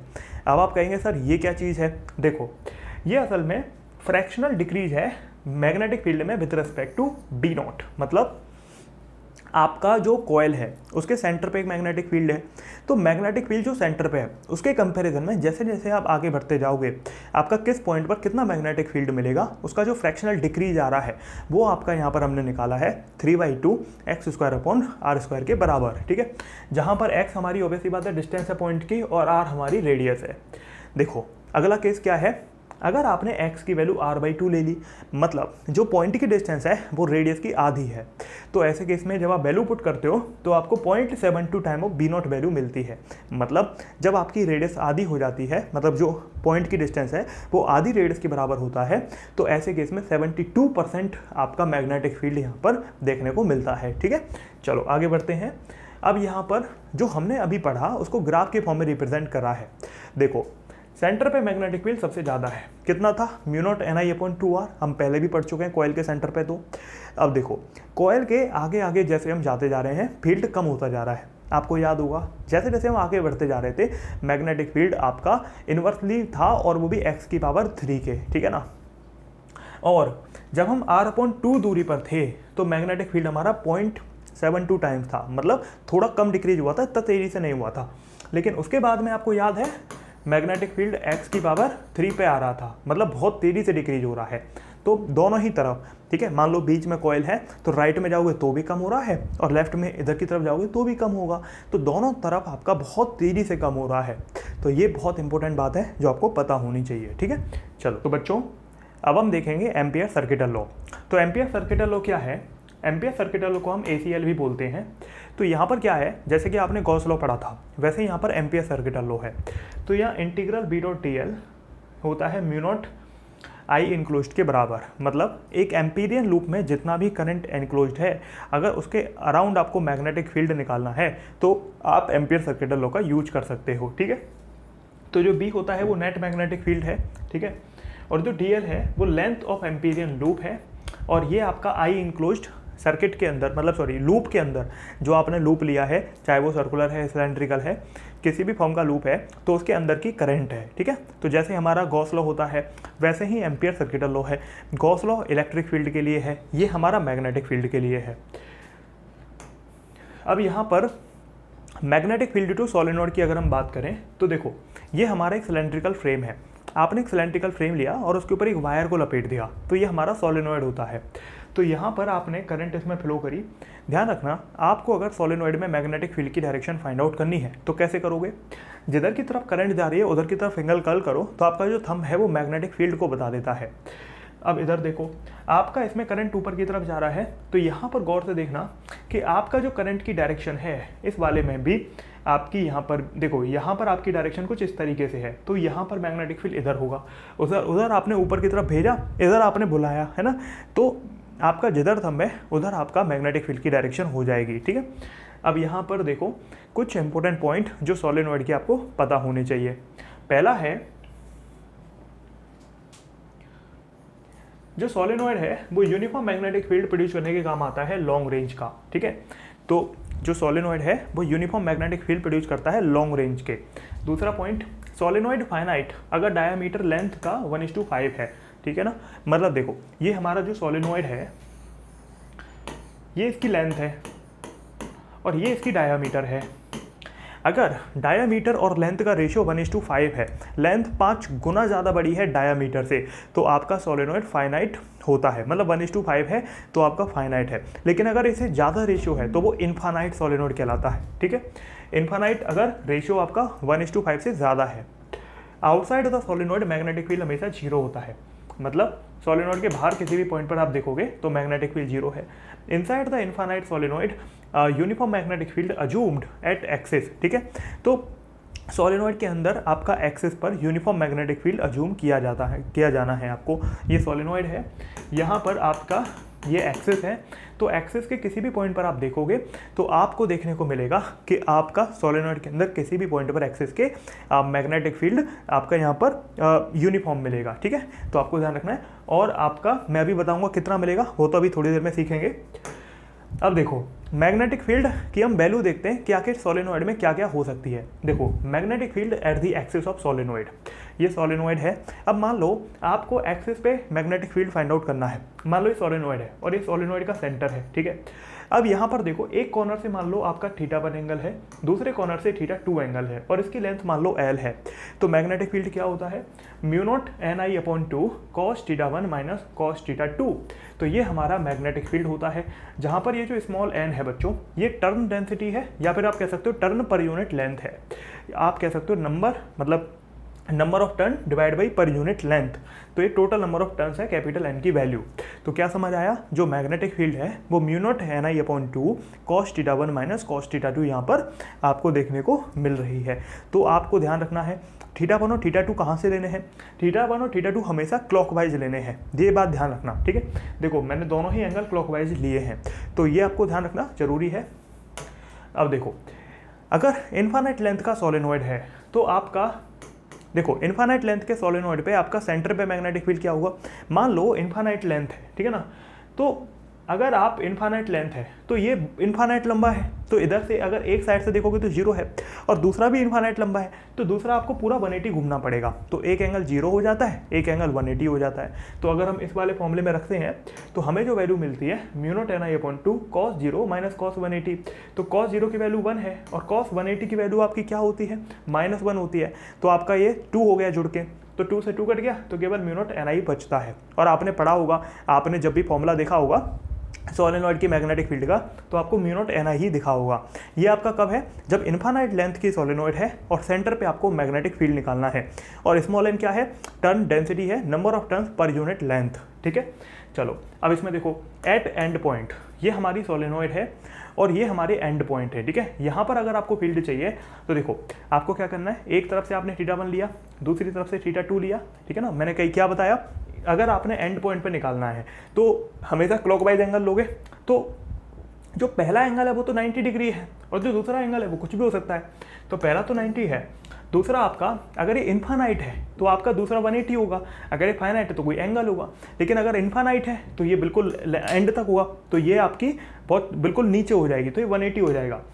तो μ0 ni/2 cos 90 माइनस cos 180 रख दो, ये 0 होता है, ये -1 होता है, तो ये μ0 ni/2 बचेगा। तो आपने देखा जो सेंटर पे मैग्नेटिक फील्ड है सोलेनॉइड में, आपका जो एंड पॉइंट है वहाँ पर आधा होता है सेंटर के कंपैरिजन में। तो इस तरीके से आप मैग्नेटिक फील्ड की वैल्यू निकाल सकते हो फॉर्मूले से। ठीक है, चलो अब यहाँ पर आगे बढ़ते हैं, कुछ एक क्वेश्चन देखते हैं बेसिक सा। ये क्वेश्चन है आपका सोलेनॉइड का, ये सेंटर पॉइंट है, यहाँ पर आपको फील्ड निकालना है। ठीक है, तो देखो एक कॉर्नर से आपको 30 डिग्री एंगल दिया है और दूसरे वाले से 60 डिग्री। तो यहाँ पर गलती क्या करते हैं बच्चे, 30 और 60 ले लेते हैं, जबकि मैंने क्या बताया, एंगल हमेशा आपको क्लॉकवाइज लेना है। तो आप यहाँ से क्लॉकवाइज लो पहला एंगल, फिर दूसरा यहाँ से लो। ठीक है, तो आपको बच्चों पहला एंगल 30 है, दूसरा 120 है, क्योंकि अगर आप गौर से देखें तो ये पूरा 180 होना चाहिए था, लेकिन ये 60 माइनस कर दो तो ये 120 बचा। ठीक है ना, तो यहाँ पर μ0 ni/2 cos 30 माइनस cos 120 लगा दो।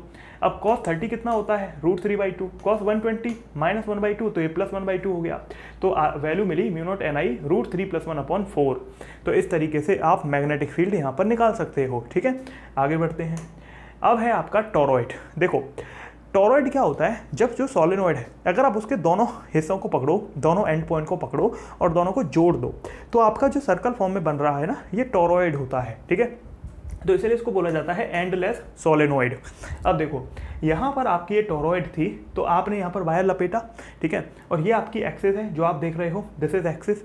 अब देखो यहाँ पर ये पहली रेडियस R1 है और ये दूसरी रेडियस R2 है। ठीक है, तो पहली रेडियस R1 है, दूसरी R2 है।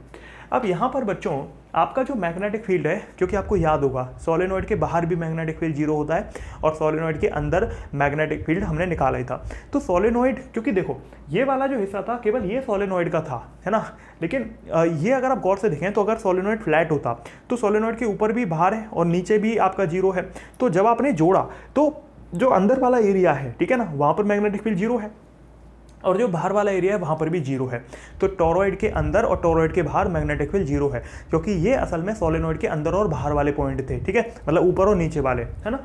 तो आप यहाँ पर जो मैग्नेटिक फील्ड होता है टॉरॉइड का वो सेम होता है, μ0 ni होता है। लेकिन यहाँ पर जो n है बच्चों, क्योंकि ये सर्कल है, तो वहाँ पर जो n था वो टर्न डेंसिटी था, तो वो number of turn divide by length था। लेकिन यहाँ पर क्योंकि लेंथ आपकी सरकमफेरेंस है तो 2πrm हो जाता है। तो आपकी यहाँ पर जो टर्न डेंसिटी है वो number of turn divide by 2πrm यानी कि सरकमफेरेंस हो जाती है। और ये जो rm है ये मीन रेडियस है, तो मीन रेडियस R1 + R2/2 होती है। तो आई होप आपको ये बात ध्यान रहेगी। ठीक है, चलो आगे बढ़ते हैं।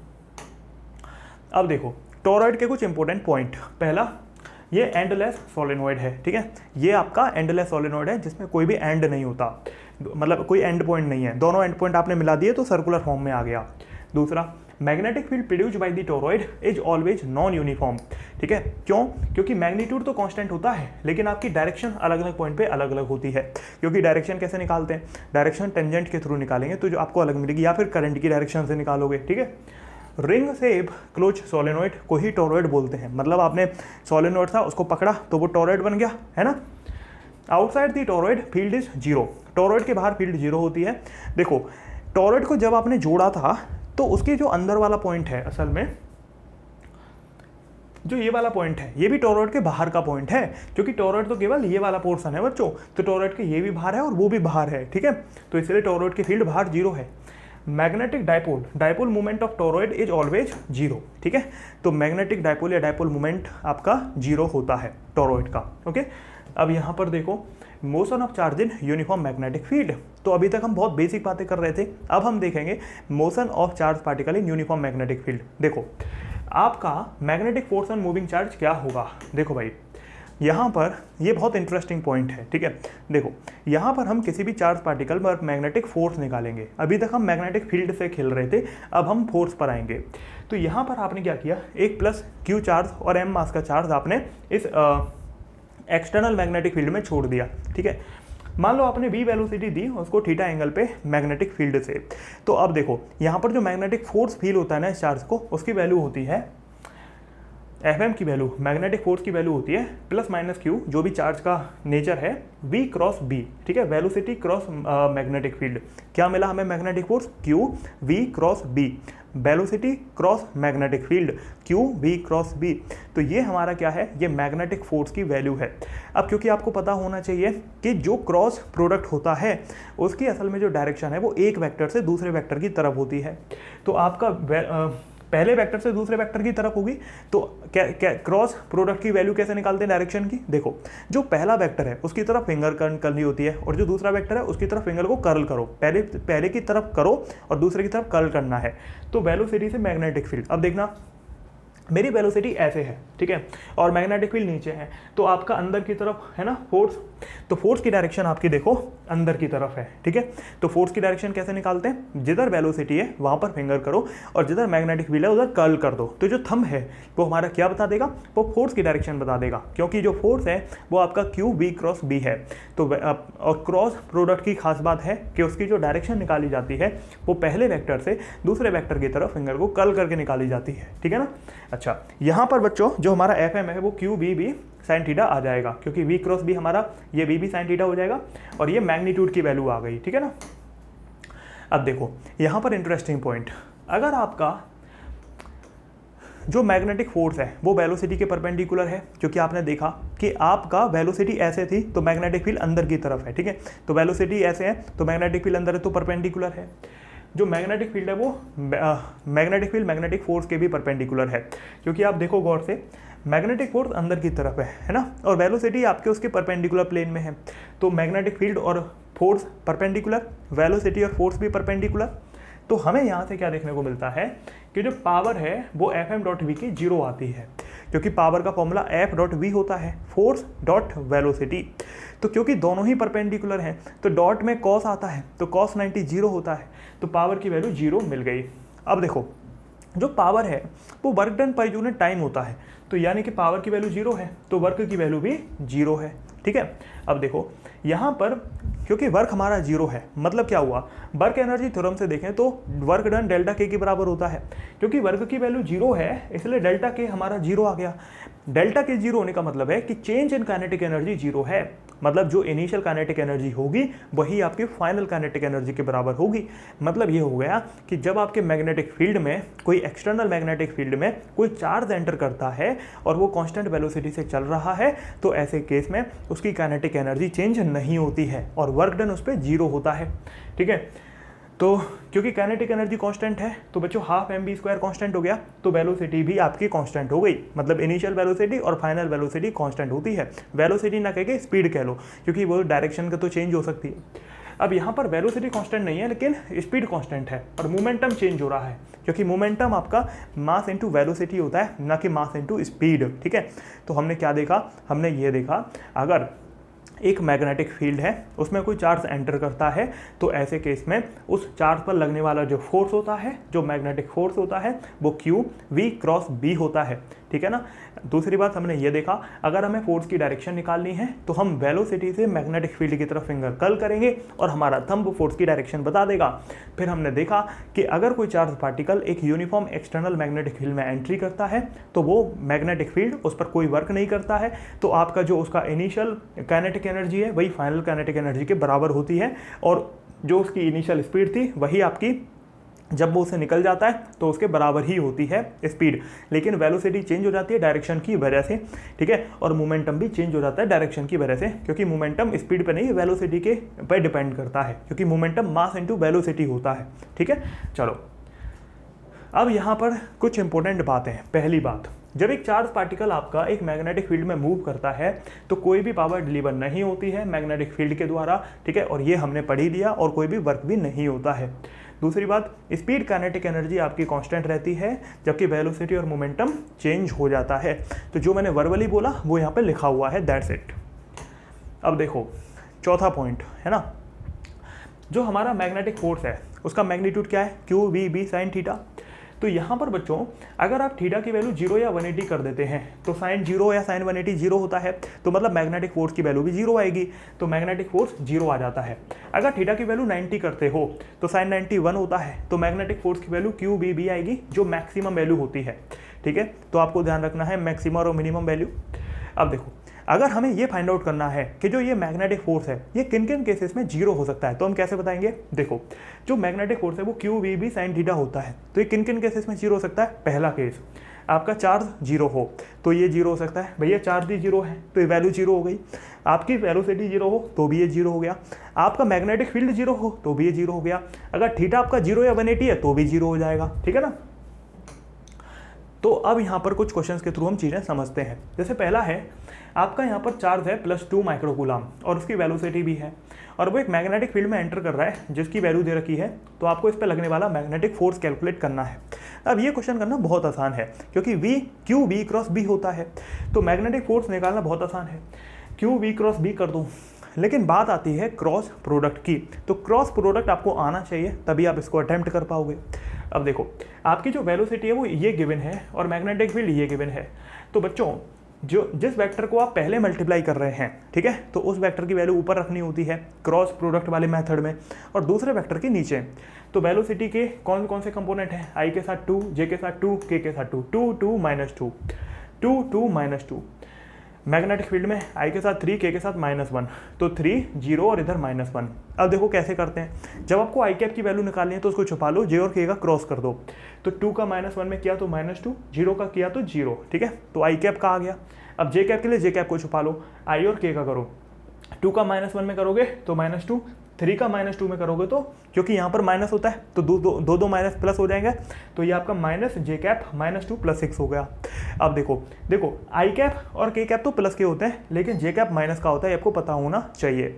अब के कैप को छुपा लो, तो आई और जे का करो, 2 का 0 में करोगे तो 0, 3 का 2 में करोगे तो 6, तो वैल्यू आएगी आपकी -2 आई कैप, -4 जे कैप एंड -6 के कैप। तो ये हमारा मैग्नेटिक फोर्स आ गया। तो आपने देखा किस तरीके से अटेम्प्ट करेंगे, ठीक है, बहुत आसान था। ये जो बच्चों वैल्यू आई थी वो आपकी v क्रॉस b की आई थी, ठीक है। तो फोर्स की वैल्यू क्या होगी, फोर्स की वैल्यू होगी q v cross b। q है हमारा 2 माइक्रोकूलम, तो 2 × 10⁻⁻6। v क्रॉस b की वैल्यू आ गई है तो मल्टीप्लाई कर दोगे तो आपको फोर्स की वैल्यू यहाँ से मिल जाएगी, ठीक है। अगला क्वेश्चन है, आपको मैग्नेटिक फील्ड गिवन है, ठीक है, और आपको एक्सेलरेशन गिवन है, तो आपको x की वैल्यू बतानी है। अब x क्या है, x है एक्सेलरेशन में ये अननोन, ठीक है। तो कैसे बताओगे, देखो बच्चों आपको एक बात पता है, क्या पता है कि जब आपका, क्योंकि यहाँ पर हमें एक चीज़ पता है कि मैग्नेटिक फील्ड और जो फोर्स है वो एक दूसरे के परपेंडिकुलर होते हैं, तो जब दो वेक्टर परपेंडिकुलर होते हैं एक दूसरे का तो उनका डॉट प्रोडक्ट 0 होता है। तो आपको पता है कि एक्सेलरेशन के अंदर फोर्स छुपा है, ठीक है। तो इसका मतलब क्या हो गया कि आपका, क्योंकि जो मैग्नेटिक फोर्स है वो वेलोसिटी के परपेंडिकुलर है, ठीक है ना, क्योंकि आपका जो मैग्नेटिक फोर्स है वो वेलोसिटी के परपेंडिकुलर है, जो मैग्नेटिक फोर्स है वो मैग्नेटिक फील्ड के परपेंडिकुलर है। तो फोर्स में मास इंटू एक्सेलरेशन होता है, तो अल्टीमेटली जो एक्सेलरेशन है वो भी मैग्नेटिक फील्ड के परपेंडिकुलर हो गया। तो मतलब क्या हुआ कि आप इन दोनों का डॉट करोगे तो वो 0 के बराबर आ जाएगा, क्योंकि जब दो वेक्टर एक दूसरे के परपेंडिकुलर होते हैं तो उनका डॉट 0 होता है। तो यहाँ पर a डॉट b करोगे तो 0 आ जाएगा। अब डॉट कर दो दोनों का, डॉट बहुत आसान है। जब आई कैप का आई कैप में डॉट करते हैं तो x 2x हो जाएगा, और आई कैप का बाकी सब में करोगे तो 0 हो जाएगा।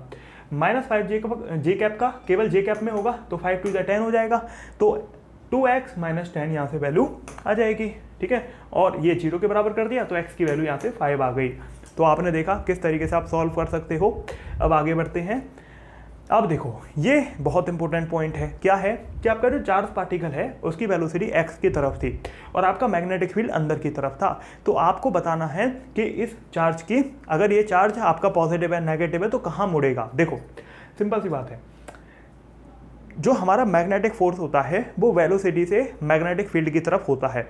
तो पहला वेक्टर है वेलोसिटी, तो आपने x की तरफ वेलोसिटी किया और मैग्नेटिक फील्ड अंदर की तरफ है, तो फिंगर अंदर कल करी तो देखो फोर्स ऊपर की तरफ आ गया। तो मैग्नेटिक फोर्स ऊपर की तरफ है, क्योंकि मैग्नेटिक फोर्स ऊपर की तरफ है तो आपका पॉजिटिव चार्ज अगर है तो वो फोर्स की डायरेक्शन में मुड़ेगा, और अगर नेगेटिव चार्ज है तो फोर्स के अपोजिट चला जाएगा। तो क्योंकि फोर्स ऊपर है तो पॉजिटिव उसी डायरेक्शन में जाएगा और नेगेटिव अपोजिट में आ जाएगा। तो इसमें तो कोई बड़ी बात थी नहीं, ठीक है। चलो बच्चों, तो अब हम स्टार्ट करेंगे motion of charge in uniform transverse magnetic field. तो अभी तक हम देख रहे थे आपका एक्सटर्नल मैग्नेटिक फील्ड में हम देख रहे थे, अब हम ट्रांसवर्स मैग्नेटिक फील्ड में देखेंगे। अब ट्रांसवर्स क्या होता है? ट्रांसवर्स मतलब 90 डिग्री पर, मतलब जो चार्ज की वेलोसिटी है उसके 90 डिग्री पर फील्ड है। मतलब अगर आपका चार्ज इस तरीके से जा रहा है तो फील्ड अंदर की तरफ है, ठीक है। चार्ज की वेलोसिटी अगर इस प्लेन में है तो फील्ड अंदर की तरफ है ना। तो आपका यहाँ पर इस तरीके से देखो, हमें पता है कि जो फोर्स होता है वो V क्रॉस B है, वेलोसिटी क्रॉस मैग्नेटिक फील्ड है। तो जिधर वेलोसिटी है वहाँ से क्रॉस करो तो आपको फोर्स की डायरेक्शन मिलेगी, ठीक है। तो इधर फोर्स की डायरेक्शन हो गई, ऐसे आपका इधर की तरफ करोगे तो आपको हर जगह फोर्स की डायरेक्शन मिल जाएगी।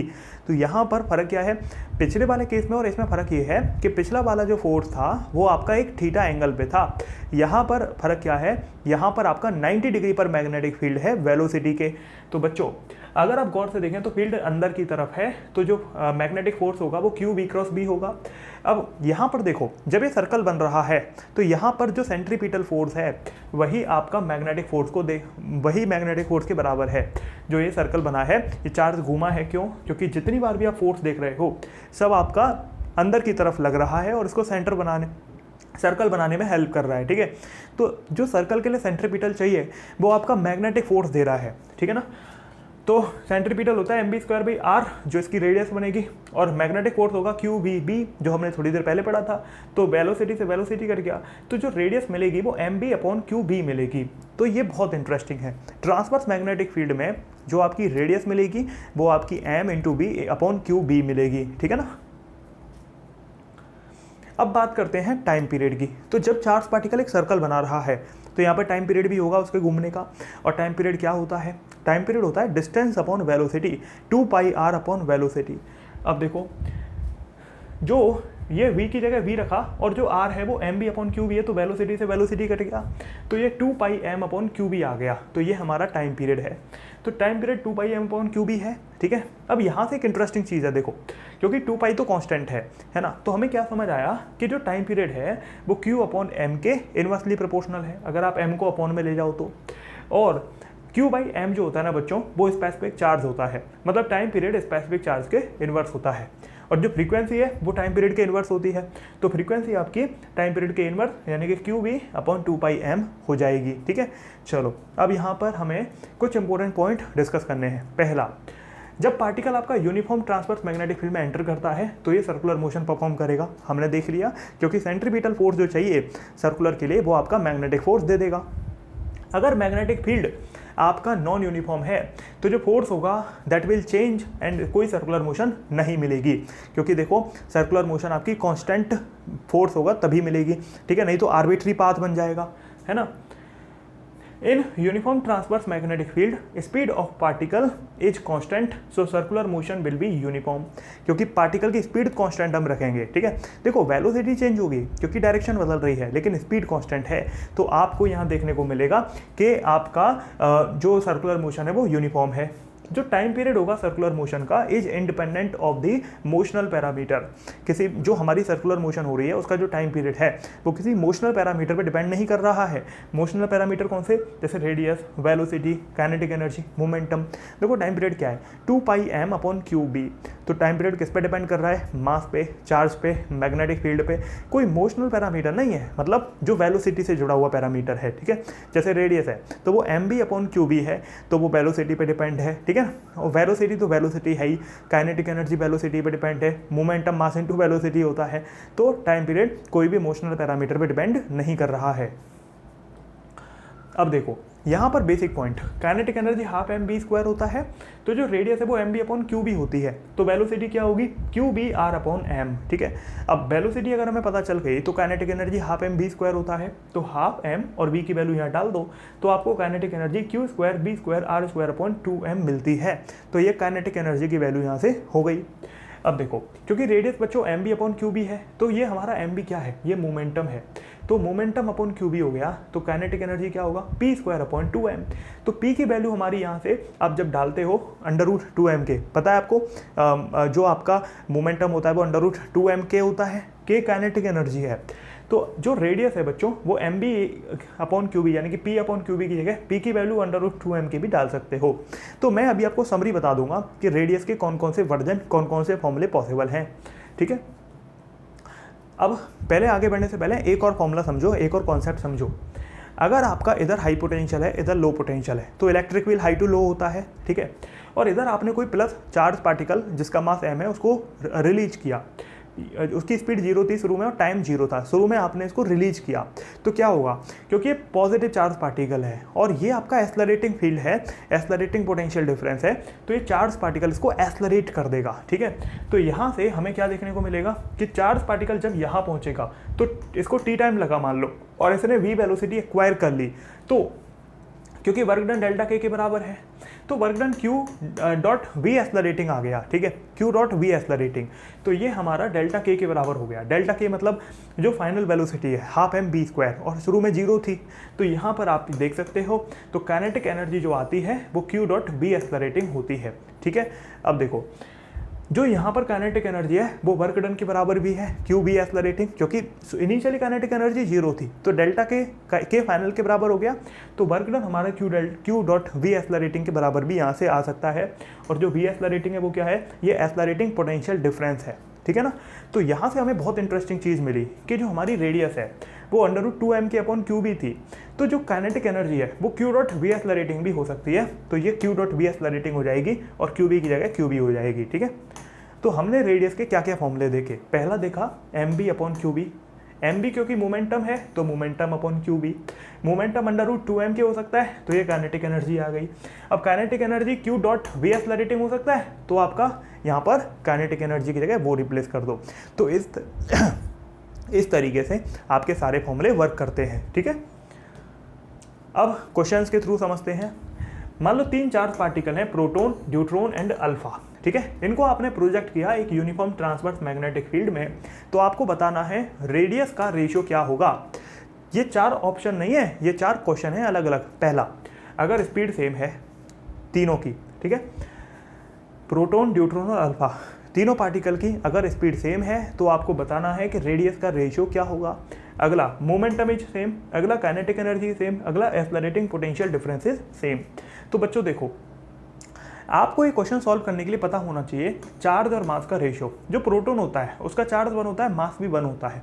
न्यूट्रॉन का चार्ज 1 होता है लेकिन मास ट्वाइस ऑफ प्रोटॉन होता है। अल्फा का मास चार्ज भी डबल होता है और मास भी 4 टाइम ऑफ प्रोटॉन होता है। ठीक है, तो अब यहाँ पर देखो, पहले में हमारी वेलोसिटी सेम थी, मतलब रेडियस आपकी M B upon Q B होती है, तो आपका मैग्नेटिक फील्ड तो कांस्टेंट है, तो आपकी वेलोसिटी भी कांस्टेंट है, तो ये एम अपॉन क्यू पे डिपेंड कर गया। क्योंकि आपको पता है प्रोटॉन का मास भी 1 है, चार्ज भी 1 है, न्यूट्रॉन का आपका मास तो डबल है लेकिन चार्ज सेम है, और अल्फा पार्टिकल का मास डबल है, चार्ज भी डबल है, तो ये क्या आएगा 1:2:2। ठीक है, अगले केस में आपका मोमेंटम सेम था, तो मोमेंटम मास इनटू वेलोसिटी होता है, तो रेडियस होता है M B upon Q B, यानी कि मोमेंटम ऊपर वाली वैल्यू है तो रेडियस आपकी क्यू पर इन्वर्सली प्रोपोर्शनेट हो गई।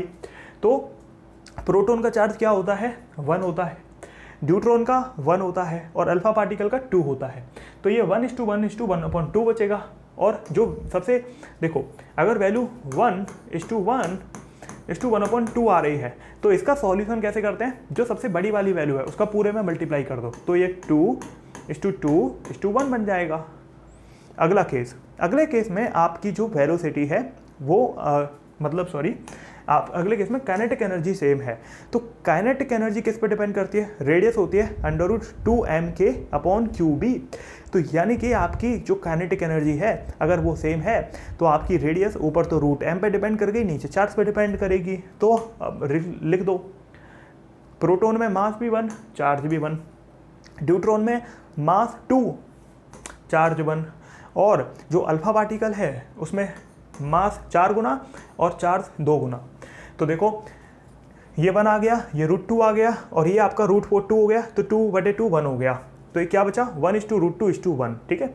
अगला क्या है, एक्सेलरेटिंग पोटेंशियल डिफरेंस से तो जो रेडियस होती है वो क्या होती है, वो होती है आपकी √2m q delta v upon QB। मतलब एक्सेलरेटिंग पोटेंशियल डिफरेंस सेम है तो ऊपर आपका √2m है ना, ऊपर मास आ रहा है और आपका चार्ज आ रहा है और नीचे भी चार्ज आ रहा है। तो मतलब देखो 2m q डेल्टा b, ठीक है, अपॉन QB होता है, क्योंकि magnetic field accelerating potential difference अब कांस्टेंट है, तो जो हमारी रेडियस है वो डिपेंड कर गई, डायरेक्टली प्रोपोर्शनल हो गई किसके ऊपर, तो आ गया आपका मास है ना, और चार्ज आ गया, और नीचे आ गया केवल चार्ज। तो √q से ये q कट जाएगा तो नीचे √q बचेगा, तो ये √mq अपॉन q बचा। तो आपका यहाँ पर √q से ये √q बार कट गया तो √m अपॉन √q बचा। तो रेडियस आपकी डिपेंड कर गई √m अपॉन √q पर। तो प्रोटॉन का मास होता है 1, चार्ज भी 1, न्यूट्रॉन का मास होता है 2 लेकिन चार्ज 1, और अल्फा पार्टिकल का मास 4 और चार्ज 2। तो आपने रखा तो ये मिलेगा 1, ये मिलेगा √2 और ये भी √2। तो इस तरीके से आप ऐसे क्वेश्चंस को एग्जीक्यूट कर सकते हो अगर आपको बेसिक्स आते हैं तो, ठीक है। अब यहाँ पर देखो अगला क्वेश्चन है कि आपका एक मैग्नेटिक फील्ड है जो अंदर की तरफ है, और आपने एक चार्ज पार्टिकल है जिसकी स्पीड v थी, उसको आपने यहाँ पर फेंका। तो आपको बताना है कि इनमें से कौन सा पार्टिकल प्रोटॉन है, कौन सा इलेक्ट्रॉन है और कौन सा न्यूट्रॉन है। अब देखो बच्चों, प्रोटॉन आपका फोर्स की डायरेक्शन में जाएगा क्योंकि पॉजिटिव है, ठीक है, और आपका जो इलेक्ट्रॉन है वो अपोजिट जाएगा, और न्यूट्रॉन को कोई फर्क नहीं पड़ेगा। तो किसी भी बच्चे को ये परेशानी नहीं होनी चाहिए कि सेकंड पार्टिकल तो भैया अपना न्यूट्रॉन हो जाएगा। पहला और तीसरा देखो, अब पहला पार्टिकल देखो, अब वेलोसिटी ऊपर की तरफ है, मैग्नेटिक फील्ड अंदर की तरफ है, तो फोर्स क्या होता था, QV क्रॉस B, वेलोसिटी का क्रॉस मैग्नेटिक फील्ड में, मतलब वेलोसिटी की तरफ फिंगर और मैग्नेटिक फील्ड की तरफ कर्ल करो, तो इधर की तरफ आपका फोर्स आ रहा है, मतलब आपका जो इधर की तरफ जाएगा पार्टिकल वो प्रोटॉन होगा, और जो अपोजिट जाएगा वो इलेक्ट्रॉन होगा, और जो ऊपर जाएगा वो न्यूट्रॉन होगा, ठीक है। तो आपका फोर्स उधर की तरफ आ रहा है, तो पहला प्रोटॉन, दूसरा न्यूट्रॉन, तीसरा इलेक्ट्रॉन। अब अगला पॉइंट देखो, ये क्या है, यहाँ पर बेसिकली बच्चे क्या समझते हैं, एक प्रॉब्लम होती है, बच्चे समझते हैं कर्वेचर और रेडियस को सेम समझ लेते हैं कई बार। तो एग्जामिनर कई बार क्या देता है, एग्जामिनर रेडियस और कर्वेचर में अंतर कर देता है। देखो जो डिफ्लेक्शन है वो कर्वेचर के डायरेक्टली प्रोपोर्शनल होता है लेकिन रेडियस के इन्वर्स होता है। देखो यहाँ पर गौर से देखो, आपने एक चार्ज पार्टिकल को ऊपर प्रोजेक्ट किया, ठीक है, अब वेलोसिटी ऊपर है, मैग्नेटिक फील्ड अंदर है, तो फोर्स इधर होगा, तो चार्ज पार्टिकल मुड़ गया इधर। अब देखना, एक चार्ज पार्टिकल था जिसका डिफ्लेक्शन बहुत ज़्यादा था, मतलब मान लो बहुत फोर्स रहा होगा तो बहुत डिफ्लेक्शन था, तो देखो ये एंगल बहुत ज़्यादा बन गया। और एक चार्ज पार्टिकल था जिसका डिफ्लेक्शन कम है तो वो बड़ी रेडियस बना रहा है। तो एक चीज़ आप गौर से देखो कि अगर दूसरे केस में रेडियस ज़्यादा है तो आपका डिफ्लेक्शन कम है, अगर दूसरे केस में रेडियस ज़्यादा है तो डिफ्लेक्शन कम है। मतलब क्या हो गया कि डिफ्लेक्शन और रेडियस एक दूसरे के इन्वर्स आ रहे हैं, क्योंकि देखो पहले केस में रेडियस कम है, डिफ्लेक्शन ज़्यादा है, दूसरे केस में रेडियस तो ज़्यादा है लेकिन डिफ्लेक्शन कम है, तो कर्वेचर आपका रेडियस के इन्वर्स हो गया। तो यहाँ से हमें क्या समझ में आ रहा है कि आपका पहला ज़्यादा है दूसरे से, क्या ज़्यादा है, कर्वेचर, ठीक है, कर्व है ना। तो यहाँ पर deflection directly proportional to curvature होता है और इनवर्सली प्रोपोर्शनल टू रेडियस होता है, क्योंकि डिफ्लेक्शन पहला ज़्यादा है लेकिन रेडियस छोटी है, और यहाँ पर कम है तो रेडियस बहुत बड़ी है, ठीक है ना। अब देखो, तो अभी तक हमने motion of charge particle in transverse magnetic field देखा। अब हम देख रहे हैं motion of charge in uniform magnetic field at an acute angle. तो एक एक्यूट एंगल पे आप मोशन ऑफ चार्ज देख रहे हो। तो यहाँ पर देखो, ये हमारा चार्ज है और ये उसका मास है, ठीक है, और ये आपका जा रहा है v वेलोसिटी से थीटा एंगल पे मैग्नेटिक फील्ड से। तो बच्चों आपका जो चार्ज है, ठीक है, उसकी जो वेलोसिटी है एक्स एक्सिस के साथ में v cos थीटा बनाएगी और y एक्सिस के साथ में v sin थीटा बनेगा। अब यहाँ पर गौर से देखना, दो कंपोनेंट हैं, एक है v sin थीटा, एक है v cos थीटा। तो जो v sin थीटा है वो आपका सर्कुलर मोशन करने के काम आता है, और जो v cos थीटा है वो लीनियर मोशन के काम आता है। क्योंकि देखो जो v cos थीटा है ये इसको आगे बढ़ाएगा पार्टिकल को, लेकिन जो v sin थीटा है वो इसको घुमाएगा, क्योंकि जो परपेंडिकुलर वाली वेलोसिटी है वो इसको घुमाने लगेगी। ठीक है, अभी क्यों घुमाएगी देखो, अभी सब समझ आएगा। आपको याद होगा कि हमने जो पहला केस देखा था वो नॉर्मल जो फील्ड वाला, वहाँ पर एक एंगल पे वेलोसिटी ली थी सेम। ठीक है, तो वहाँ पर आपका जो पार्टिकल था वो सर्कुलर पाथ नहीं ट्रैक कर रहा था, जबकि जब हमने ट्रांसवर्स मैग्नेटिक फील्ड लिया तो आपका पाथ सर्कुलर था। ट्रांसवर्स का मतलब क्या था कि वेलोसिटी और मैग्नेटिक फील्ड एक दूसरे के परपेंडिकुलर हैं। तो यहाँ पर भी ऐसा ही है क्या, देखो मैग्नेटिक फील्ड एक्स में है और वेलोसिटी y में है, तो क्या जो v sin थीटा है क्या वो मैग्नेटिक फील्ड के परपेंडिकुलर है? तो यस, सही बात है। तो मतलब क्या हुआ कि जो v sin थीटा है उसकी वजह से जो पार्टिकल है वो सर्कुलर पाथ करेगा, और जो ये v cos थीटा है इसकी वजह से वो आगे बढ़ेगा। मतलब यहाँ दोनों चीज़ एक साथ चल रही हैं, सर्कुलर भी है और ये आगे भी बढ़ रहा है, तो इसको बोलते हैं हेलिकल। ठीक है, v cos थीटा के लिए फील्ड ट्रांसवर्स है, लेकिन v sin थीटा के लिए फील्ड मतलब देखो सॉरी v cos थीटा के लिए फील्ड ट्रांसवर्स नहीं है, जबकि v sin थीटा के लिए ट्रांसवर्स है, क्योंकि ट्रांसवर्स का मतलब होता है 90 डिग्री। तो v sin थीटा के 90 पर है, लेकिन v cos थीटा के पैरेलल है। ठीक है, तो यहाँ पर क्योंकि दोनों एक साथ काम कर रहे हैं तो आपका पार्टिकल घूम भी रहा है और आगे भी बढ़ रहा है, तो इसको हेलिकल पाथ बोलते हैं। तो बच्चों यहाँ पर एक वर्ड होता है पिच। पिच होता है बेसिकली कांस्टेंट, यहाँ पर पिच होती है। अब पिच क्या है, जो घूम रहा है ना, इसे बार बार घूम रहा है, तो जितना जो डिस्टेंस है एक बार घूमने और दोबारा घूमने में, दैट इज पिच। या फिर आप कह लो कि हॉरिजॉन्टली जितना वो आगे बढ़ रहा है हर बार घूमने पे, दैट इज पिच, और वो कांस्टेंट होती है क्योंकि कांस्टेंट वेलोसिटी है। तो बच्चों यहाँ पर कुछ फॉर्मूले जैसे हमने आपके सर्कुलर वाले में देखे थे, जब केवल ट्रांसवर्स था तो आपकी radius M B upon Q B थी, time period 2 pi M upon Q B था, तो वैसे ही यहाँ पर भी कुछ फॉर्मूले हैं। अब देखो रेडियस किस वेलोसिटी की वजह से होगी, आप खुद सोचो।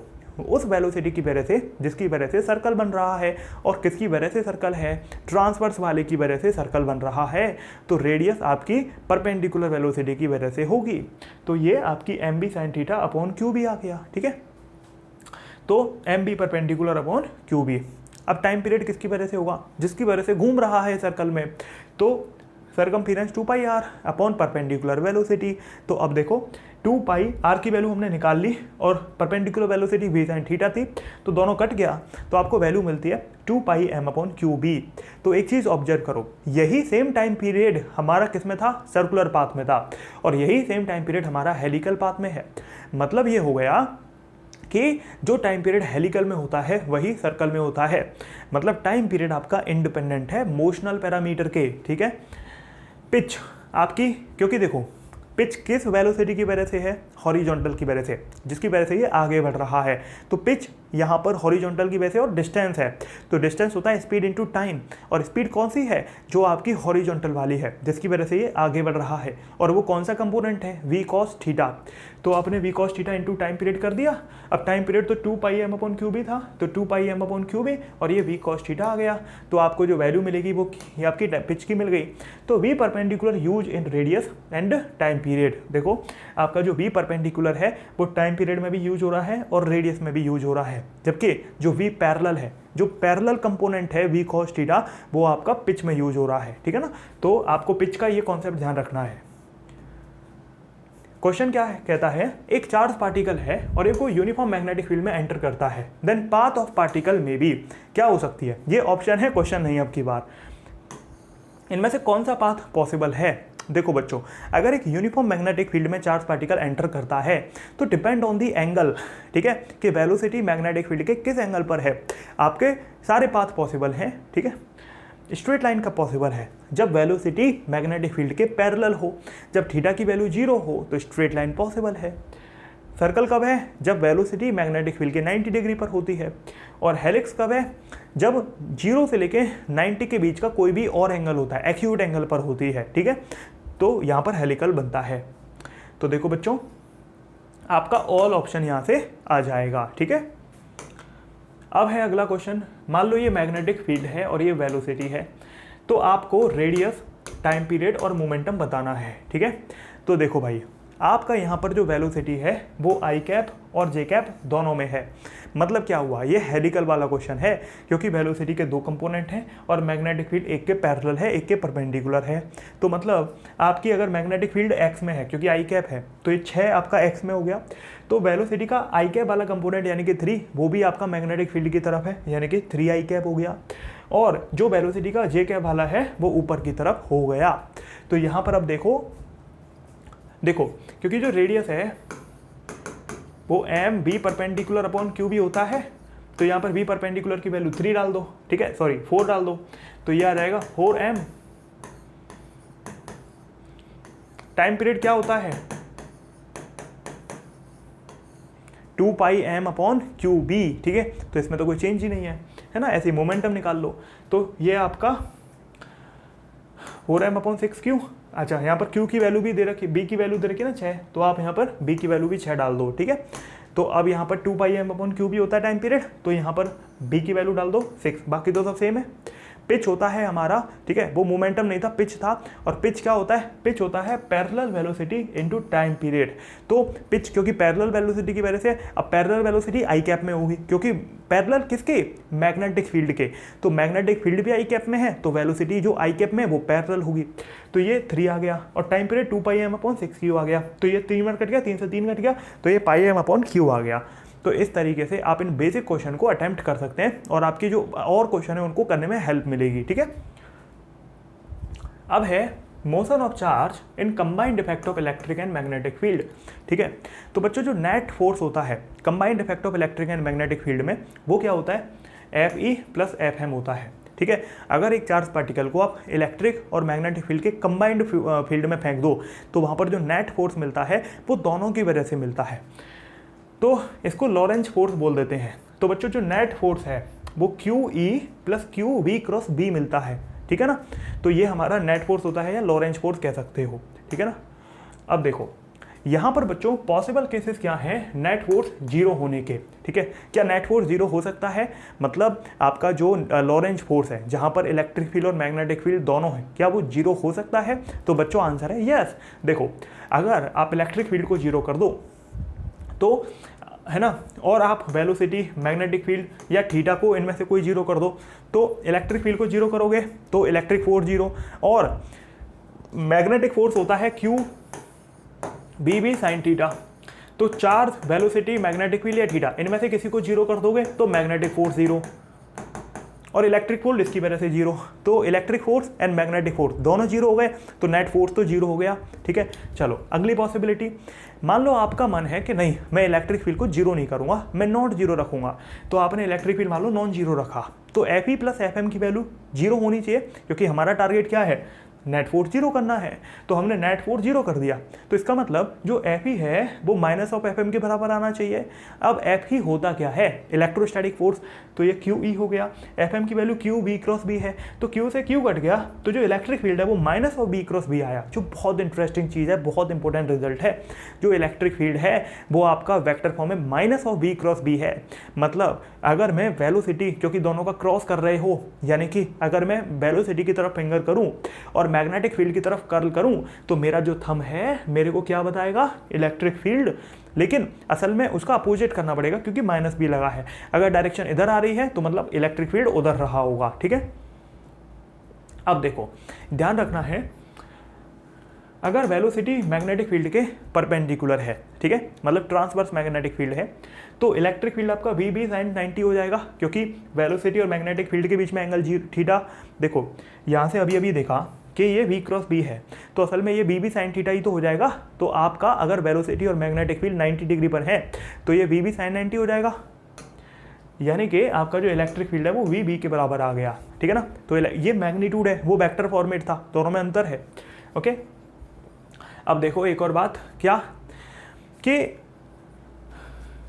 इलेक्ट्रिक फील्ड वेलोसिटी के परपेंडिकुलर है और वेलोसिटी मैग्नेटिक फील्ड के परपेंडिकुलर है। मतलब क्या हुआ कि वेलोसिटी, इलेक्ट्रिक फील्ड और मैग्नेटिक फील्ड आपस में एक दूसरे के परपेंडिकुलर हैं, और क्योंकि आपका जब ये परपेंडिकुलर होंगे तो ई बी के बराबर आता है, क्योंकि साइन 90 हो जाएगा, है ना।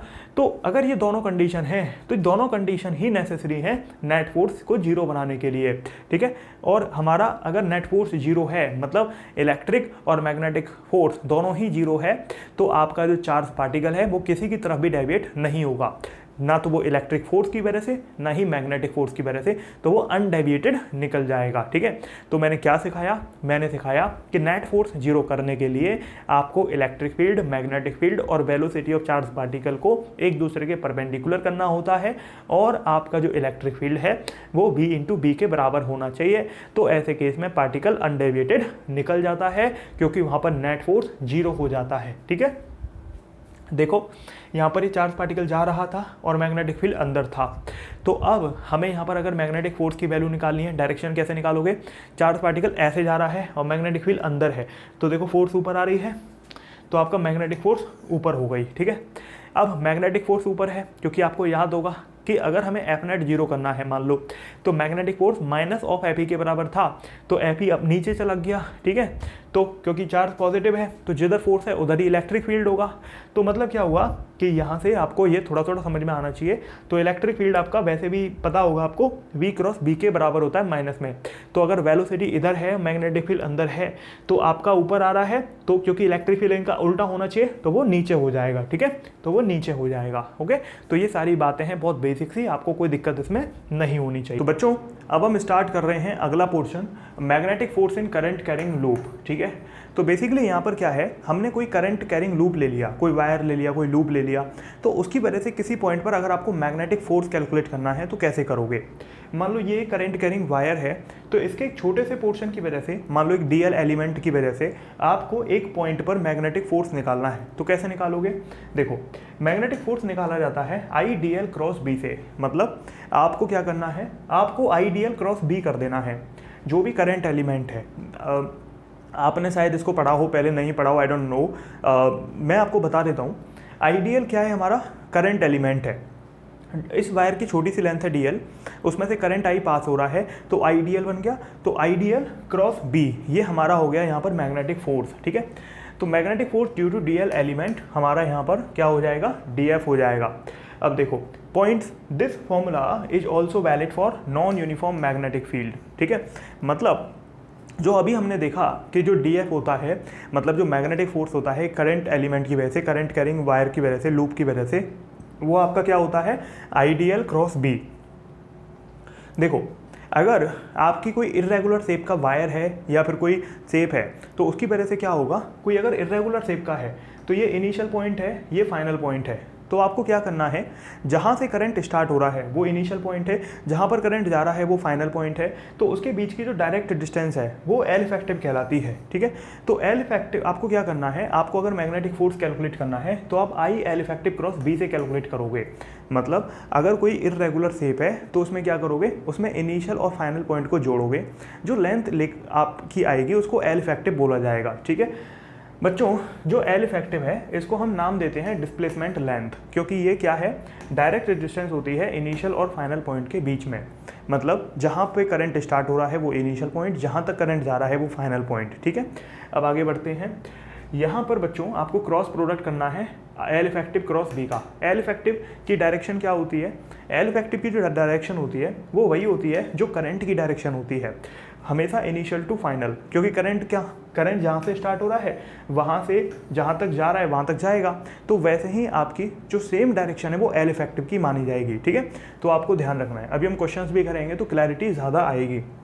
तो अभी इससे पहले जो हमने फॉर्मूला देखा था वो फॉर्मूला जनरल फॉर्मूला था, ठीक है। वो किसी भी वायर के छोटे से करंट एलिमेंट की वजह से वहाँ पर मैग्नेटिक फोर्स था, लेकिन ये पूरे इरेगुलर शेप की वजह से, कोई भी एक इरेगुलर शेप है, कोई लूप है, तो उसकी वजह से आपका मैग्नेटिक फोर्स है, ठीक है।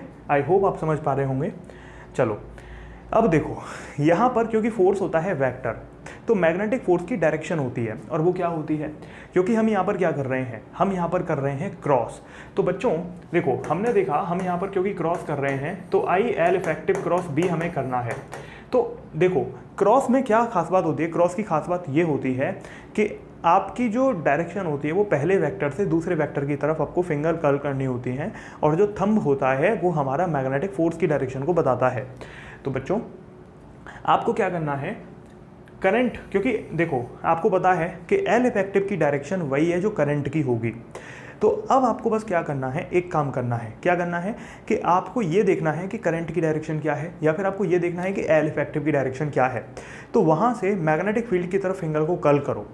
अब इसमें देखो करंट की डायरेक्शन राइट की तरफ है, ठीक है। तो अगर मैं इसको ऐसे देखूं तो करंट की डायरेक्शन इस तरीके से है, और मैग्नेटिक फील्ड क्रॉस मतलब अंदर की तरफ है। तो देखो थंब कहाँ आ रहा है, ऊपर की तरफ, है ना। हमने करंट से या एल इफेक्टिव से मैग्नेटिक फील्ड की तरफ घुमाया तो ऊपर की तरफ थंब आया। तो मतलब मैं क्या कह सकता हूँ कि मेरा जो मैग्नेटिक फोर्स का मैग्नीट्यूड है वो ILV sin थीटा यहाँ से आ गया। तो आई होप मेरे प्यारे बच्चों आपको समझ आ रहा होगा, ठीक है। चलो आगे बढ़ते हैं। अब ये क्वेश्चन है आपके सामने, तो यहाँ पर आप देखो ये करंट कैरिंग लूप है, P से स्टार्ट हो रहा है और इस तरीके से गया और यहाँ तक Q तक आ रहा है, ठीक है। अब यहाँ पर आपका करंट फ्लो हो रही है इस वायर में, है ना। देखो यहाँ P से लेके जहाँ पर ये लूप है वहाँ तक इसका जो डिस्टेंस है वो R है, और यहाँ से Q तक की डिस्टेंस R है, और इस लूप की जो रेडियस है वो भी R है, और यहाँ पर ऊपर मैग्नेटिक फील्ड है जो अंदर की तरफ है इसमें। तो आपको यहाँ पर मैग्नेटिक फोर्स की वैल्यू निकालनी है इस लूप से। तो कैसे निकालोगे, देखो बच्चों बहुत आसान है। अगर आपको इस पूरे लूप की वजह से मैग्नेटिक फोर्स की वैल्यू निकालनी है तो यहाँ पर आपको क्या करना है, देखो आपको इसका एल इफेक्टिव निकाल लेना है, क्योंकि कोई भी इरेगुलर शेप का जो लूप होता है उसका एल इफेक्टिव निकाल लो। तो इसका एल इफेक्टिव P से लेकर Q तक होगा, है ना।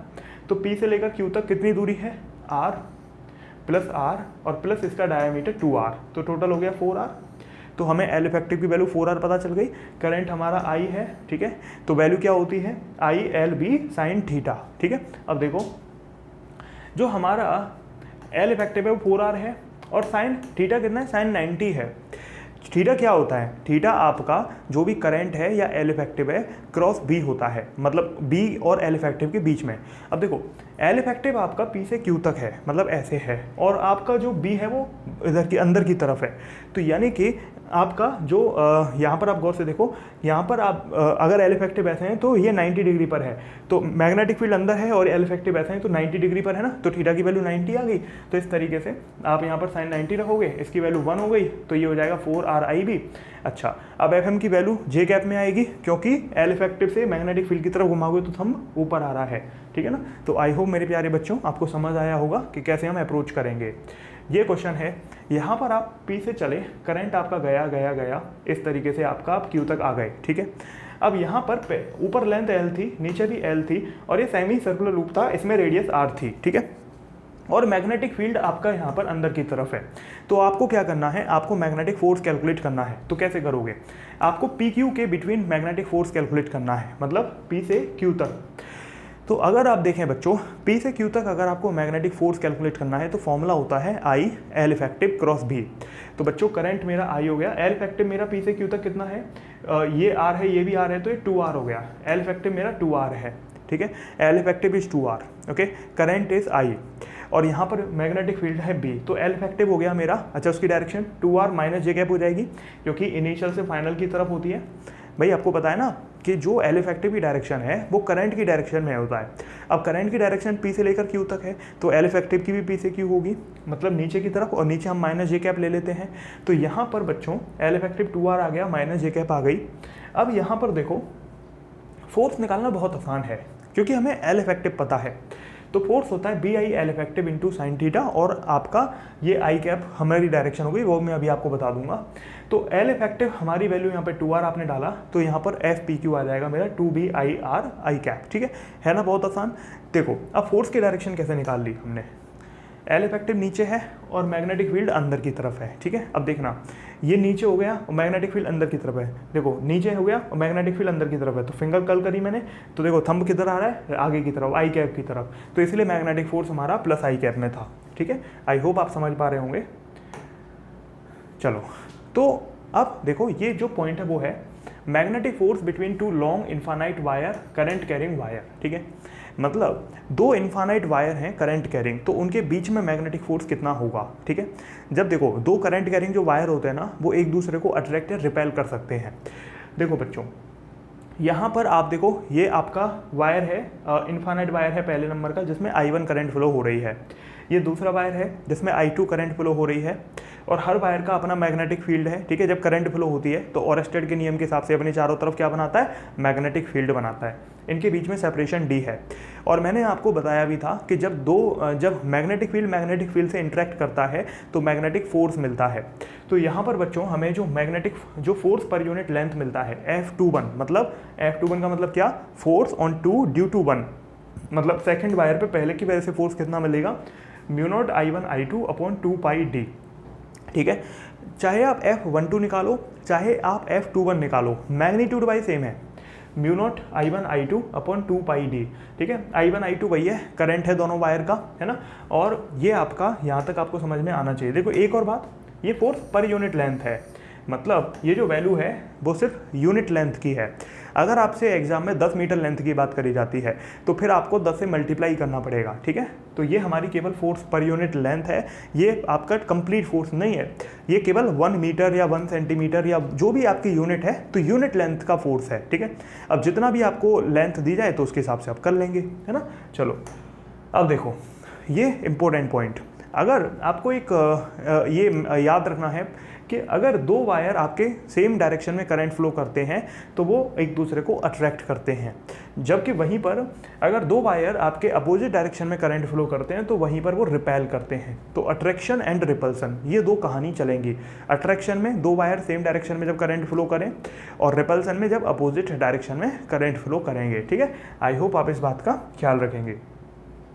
अब जैसे ये काफ़ी एक फेमस क्वेश्चन है, यहाँ पर आपका एक इन्फानाइट करंट कैरिंग वायर है और इसमें करंट मान लो I1 है, ये एक लूप है PQRS और इसमें करंट I2 फ्लो हो रहा है और ये A दूरी पर रखा है और ये आपका जो लूप है इसकी साइड आपकी B है। अब यहाँ पर आपसे क्वेश्चन पूछा जाता है कि फोर्स ऑन लूप कितना होगा। ये जो लूप आप देख रहे हो इस पर फोर्स आपको कैलकुलेट करना है। Here L effective concept not valid because of non uniform magnetic field। अब आप कहेंगे नॉन यूनिफॉर्म कैसे हैं सर, देखो यहाँ जो ये वायर है करंट ये प्रोड्यूस करेगा, इन दोनों के बीच में मैग्नेटिक फोर्स अगर आप निकालोगे तो सेम डायरेक्शन में फ्लो हो रहा है यहाँ पर, ठीक है। तो कैसा फोर्स होगा, यहाँ पर अट्रैक्टिव फोर्स होगा, ठीक है। चलो वो एक दूसरी बात है, लेकिन ये जो वायर है ये इसके पास में है ये वाला पोर्शन, तो यहाँ पर मैग्नेटिक फील्ड ज़्यादा होगा, है ना, क्योंकि आपको पता है मैग्नेटिक फील्ड डिस्टेंस के साथ में घटता है। और ये जो वायर है ये इस वाली साइड के साथ में काफ़ी दूर में है, तो ऑब्वियसली बात है यहाँ पर मैग्नेटिक फील्ड आपका कम होगा। तो आपने देखा नॉन यूनिफॉर्म है ना, लूप के एक जगह पर ज़्यादा है दूसरी जगह पर कम है, तो इसका मतलब क्या हुआ कि यहाँ पर आप IL इफेक्टिव क्रॉस B नहीं लगा सकते। क्यों? क्योंकि वो सिर्फ वैलिड तब है जब आपका यूनिफॉर्म मैग्नेटिक फील्ड है। तो यहाँ पर अगर हमें कैलकुलेट करना है तो हमें नॉर्मल तरीके से करना पड़ेगा। देखो सीधी बात है, यहाँ पर जो दोनों करंट हैं वो सेम डायरेक्शन में है, तो अट्रैक्टिव फोर्स होगा अपनी तरफ खींचेगा, जबकि करंट ऐसे घूम के जब यहाँ पर आएगा तो देखो यहाँ पर करंट आपका अपोजिट डायरेक्शन में आ रहा है I1 के कंपैरिजन में, और जब अपोजिट डायरेक्शन में करंट फ्लो होती है तो आपका रिपल्सिव फोर्स होता है, अभी थोड़ी देर पहले बताया था। तो यहाँ पर रिपल्सिव होगा, उधर की तरफ जाएगा, ठीक है। देखो हमें यहाँ पर कैसे कैलकुलेट करना होता है ऐसे क्वेश्चंस को। देखो बच्चों पहली बात तो ये समझो, जो SR है और जो PQ है इनकी वजह से जो फोर्स होगा वो जीरो होगा, ठीक है। जो SR है और जो PQ है इनकी वजह से फोर्स यहाँ पर जीरो होगा, क्योंकि बच्चों यहाँ पर आपस में इन दोनों की वजह से जो फोर्स होगा, क्योंकि यहाँ से यहाँ तक इसमें बढ़ेगा और इसमें भी यहाँ से यहाँ तक ही बढ़ रहा है, तो यहाँ पर ओवरऑल नेट इन दोनों की वजह से जीरो हो जाएगा, ठीक है। तो ये आपको समझ में आना चाहिए, क्योंकि यहाँ पर इन दोनों का जो नेट फोर्स है वो ओवरऑल जीरो हो जाएगा दोनों साइड का। एंगल के हिसाब से भी आप देख सकते हो, थीटा आपका यहाँ पर जीरो आ जाएगा, ठीक है। तो वैसे भी आपका यहाँ पर ये जीरो हो जाएगा। अब बच्चों यहाँ पर अगर आप देखें इस वाले PS और RQ इन दोनों में हमें कैलकुलेट करना है, ठीक है। देखो अगर मैं F1 की बात करूँ तो म्यू0 I1 2 pi A I2 into B हो जाएगा। F1 मतलब मान लो ये वाला है, तो दो जो साइड होती हैं उनके बीच का जो फोर्स होता है वो क्या होता है, म्यू0 I1 I2 अपॉन 2 पाई D डिस्टेंस मतलब A है, ठीक है ना। तो ये है मेरा म्यू0 I1 I2 upon 2 pi A, और यहाँ पर इंटू B क्यों हो गया, क्योंकि हमने B साइड के लिए निकालना है। मैंने आपको बताया था कि जो फॉर्मूला था म्यू0 I1 I2 upon 2 pi A, ये फॉर्मूला जो था वो केवल पर यूनिट लेंथ के लिए था, लेकिन इस स्क्वायर की जो लेंथ है वो B साइड के बराबर है, तो इंटू B कर दिया, ठीक है, इंटू B कर दिया। अब इसको देखो F2 की वैल्यू म्यू0 I1 I2 upon 2 pi A plus B, क्योंकि यार देखो F2 जो है वो आपका A plus B, A plus B दूरी पर है, तो हमने ए प्लस बी डाल दिया और यहाँ पर इंटू बी क्यों कर दिया, क्योंकि इस साइड की लेंथ भी बी है। तो एफ नेट क्या होगा, क्योंकि एक अट्रैक्टिव है तो दूसरा रिपल्सिव है। अब क्योंकि अट्रैक्टिव स्ट्रॉन्ग है क्योंकि वो पास में है, तो ऑब्वियस सी बात है आपने बड़े में से छोटा घटा दिया नेट निकालने के लिए, F1 में से F2 घटा दो। तो बच्चों F1 में से F2 जब घटाएंगे तो mu naught I1 I2 B upon 2 common आ जाएगा, 1 upon a minus 1 upon a plus b इधर आ गया। अब इसको एलसीएम लेके सॉल्व करना है बस। यहाँ पर इनका एलसीएम ले लिया ए और ए प्लस बी, तो इसको सॉल्व कर लिया तो यहाँ पर आपका नेट फोर्स निकल के आ जाता है। और नेचर कैसा होगा, अट्रैक्टिव। क्यों, क्योंकि जो अट्रैक्टिव फोर्स है वो ज़्यादा है रिपल्सिव के कंपैरिजन में, तो इसलिए ओवरऑल ये अट्रैक्टिव होगा। ठीक है बच्चों, चलो आगे बढ़ते हैं। अब अगला कॉन्सेप्ट है फ्री वायर बैलेंसिंग। ये क्या होता है, देखो आपने क्या किया, डबल वायर को यहाँ पर हमें बैलेंस, डबल वायर बैलेंसिंग का क्वेश्चन होता है। क्या होता है, या तो आप ऊपर वाले वायर को फिक्स कर देते हो या आप नीचे वाले वायर को फिक्स कर देते हो, तो आपको बैलेंसिंग की कंडीशन देखनी होती है। अभी मैं आपको समझाता हूँ। तो देखो दो पॉसिबिलिटी, अपर वायर को फिक्स कर सकते हो या लोअर वायर को फिक्स कर सकते हो। तो अब यहाँ पर देखो पहली कंडीशन आपने क्या किया, अपर वायर इज फिक्स, तो आपको देखना है जब अपर वायर फिक्स होगा। देखो बच्चों यहाँ पर ये जो अपर वायर है ये आपने फिक्स कर दिया, देखो यहाँ पर आपने इसे टाइट कर दिया, इधर आपने टाइट कर दिया, और आपने क्या किया, इसमें I1 करंट को फ्लो करवाया। ठीक है ना, तो यहाँ पर I1 करंट फ्लो हो रही है और आपने वायर को बांध के रखा है। अब आपने नीचे एक और वायर लिया जिसमें आपने I2 करंट फ्लो करवाया, ठीक है, और वो सेम डायरेक्शन में फ्लो करवाया। तो उससे क्या होगा, अगर आपने सेम डायरेक्शन में फ्लो करवाया तो अब ये भी पढ़ाया था कि जब दो वायर में करंट सेम डायरेक्शन में फ्लो होती है तो अट्रैक्टिव नेचर होता है। तो मतलब अट्रैक्टिव नेचर होगा तो ये ऊपर की तरफ अट्रैक्ट होगा। ठीक है, तो आपका यहाँ से ये ऊपर की तरफ मैग्नेटिक फोर्स आ गया, अट्रैक्टिव इन नेचर। ठीक है, अच्छा क्योंकि वायर में खुद का वेट है तो नीचे की तरफ mg भी लगेगा, है ना। तो देखो यहाँ पर हमें बैलेंसिंग करनी है। बैलेंसिंग मतलब इसको हमें उसी पोजीशन पे इक्विलिब्रियम में रखना है, ना नीचे जाए ना ऊपर जाए। अब देखना क्या होगा, ये लेंथ आपकी L है, ठीक है, ये लेंथ वायर की L है। तो यहाँ पर बच्चों देखो Fm mg के बराबर करना होगा। Fm क्या है, फोर्स पर यूनिट लेंथ, ठीक है ना, क्योंकि ये हमारा फोर्स पर यूनिट लेंथ था, तो पूरे वायर की लेंथ से मल्टीप्लाई कर दोगे तो ओवरऑल फोर्स आ जाएगा। ठीक है, तो हमारा mu naught I1 I2 upon 2πh, h क्या है, इन दोनों वायर के बीच में दूरी है।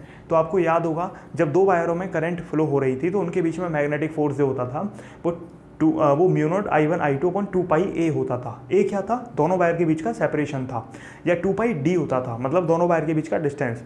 तो यहाँ पर दोनों वायर ऊपर और नीचे वाले में डिस्टेंस h है, तो आपने क्या किया, 2πh यहाँ पर डाल दिया। ये हमारा जो फोर्स आया है वो यूनिट लेंथ का है, तो इस पूरे वायर की लेंथ L है तो आपने L से मल्टीप्लाई कर दिया, तो ये हमारा फोर्स पर यूनिट लेंथ है, इसको आपने mg के बराबर कर दिया। तो ये हमारी बैलेंसिंग की कंडीशन हो गई।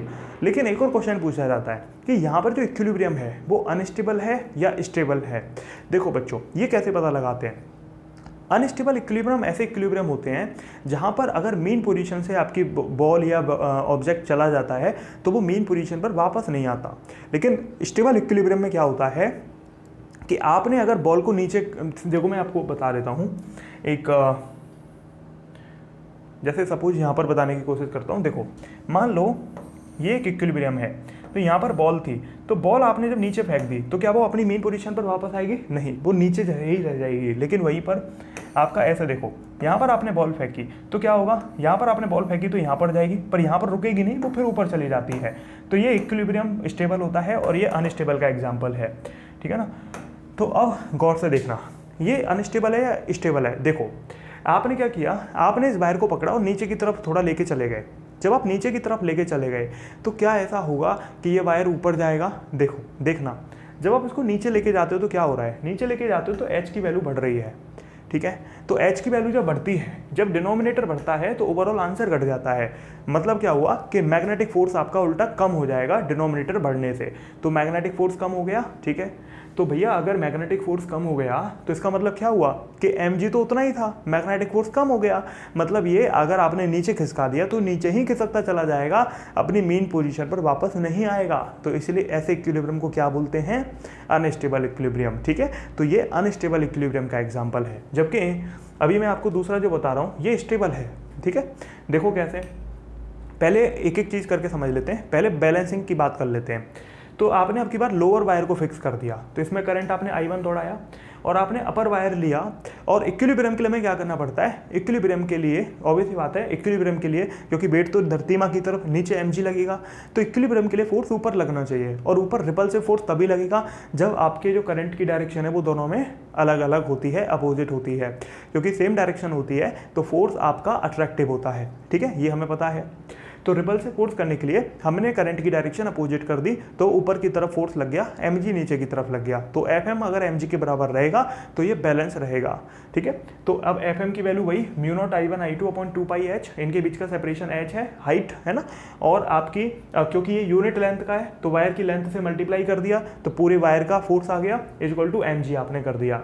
अब ये स्टेबल है या अनस्टेबल, ये स्टेबल है, क्यों है, देखो आपने क्या किया, आपने थोड़ा इसको नीचे खिसका दिया। सपोज जब आपने इसको नीचे खिसका दिया तो क्या होगा, क्या mg पे कोई फर्क आएगा, नहीं, आपकी जो h है वो कम हो जाएगी। तो h कम होने से क्या होगा, h कम होने से आपका ये ओवरऑल वैल्यू बढ़ जाएगी फोर्स की, मतलब जो मैग्नेटिक फोर्स है वो बढ़ जाएगा, यानी कि आपने जब इसको नीचे खिसकाया तो रिपल्सिव फोर्स और स्ट्रांग हो जाएगा।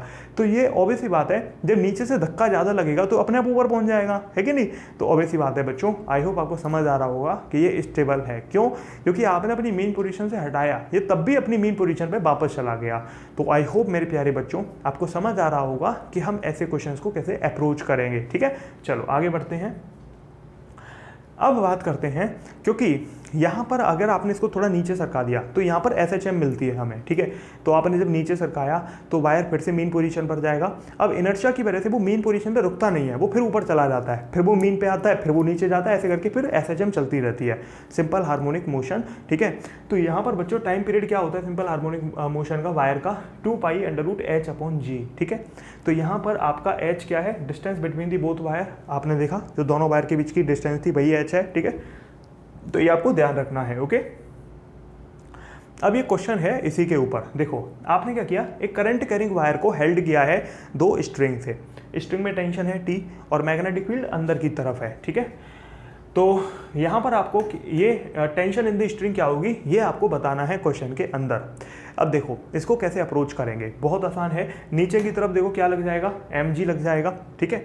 अब देखना मैग्नेटिक फोर्स की डायरेक्शन किधर होगी, बहुत आसान बात है बच्चों। मैग्नेटिक फोर्स जो होता है करंट कैरिंग वायर में या लूप में, वो क्या होता है, करंट से मैग्नेटिक फील्ड की तरफ एंगल कर्ल करो। तो करंट ऐसे है, मैग्नेटिक फील्ड अंदर है, तो देखो थंब नीचे आ रहा, मतलब Fm नीचे आ गया, तो मैग्नेटिक फोर्स नीचे आ गया, mg भी नीचे आ गया, तो नेट फोर्स आपका ऊपर 2t के बराबर हो जाएगा इसको बैलेंस करने के लिए, ठीक है।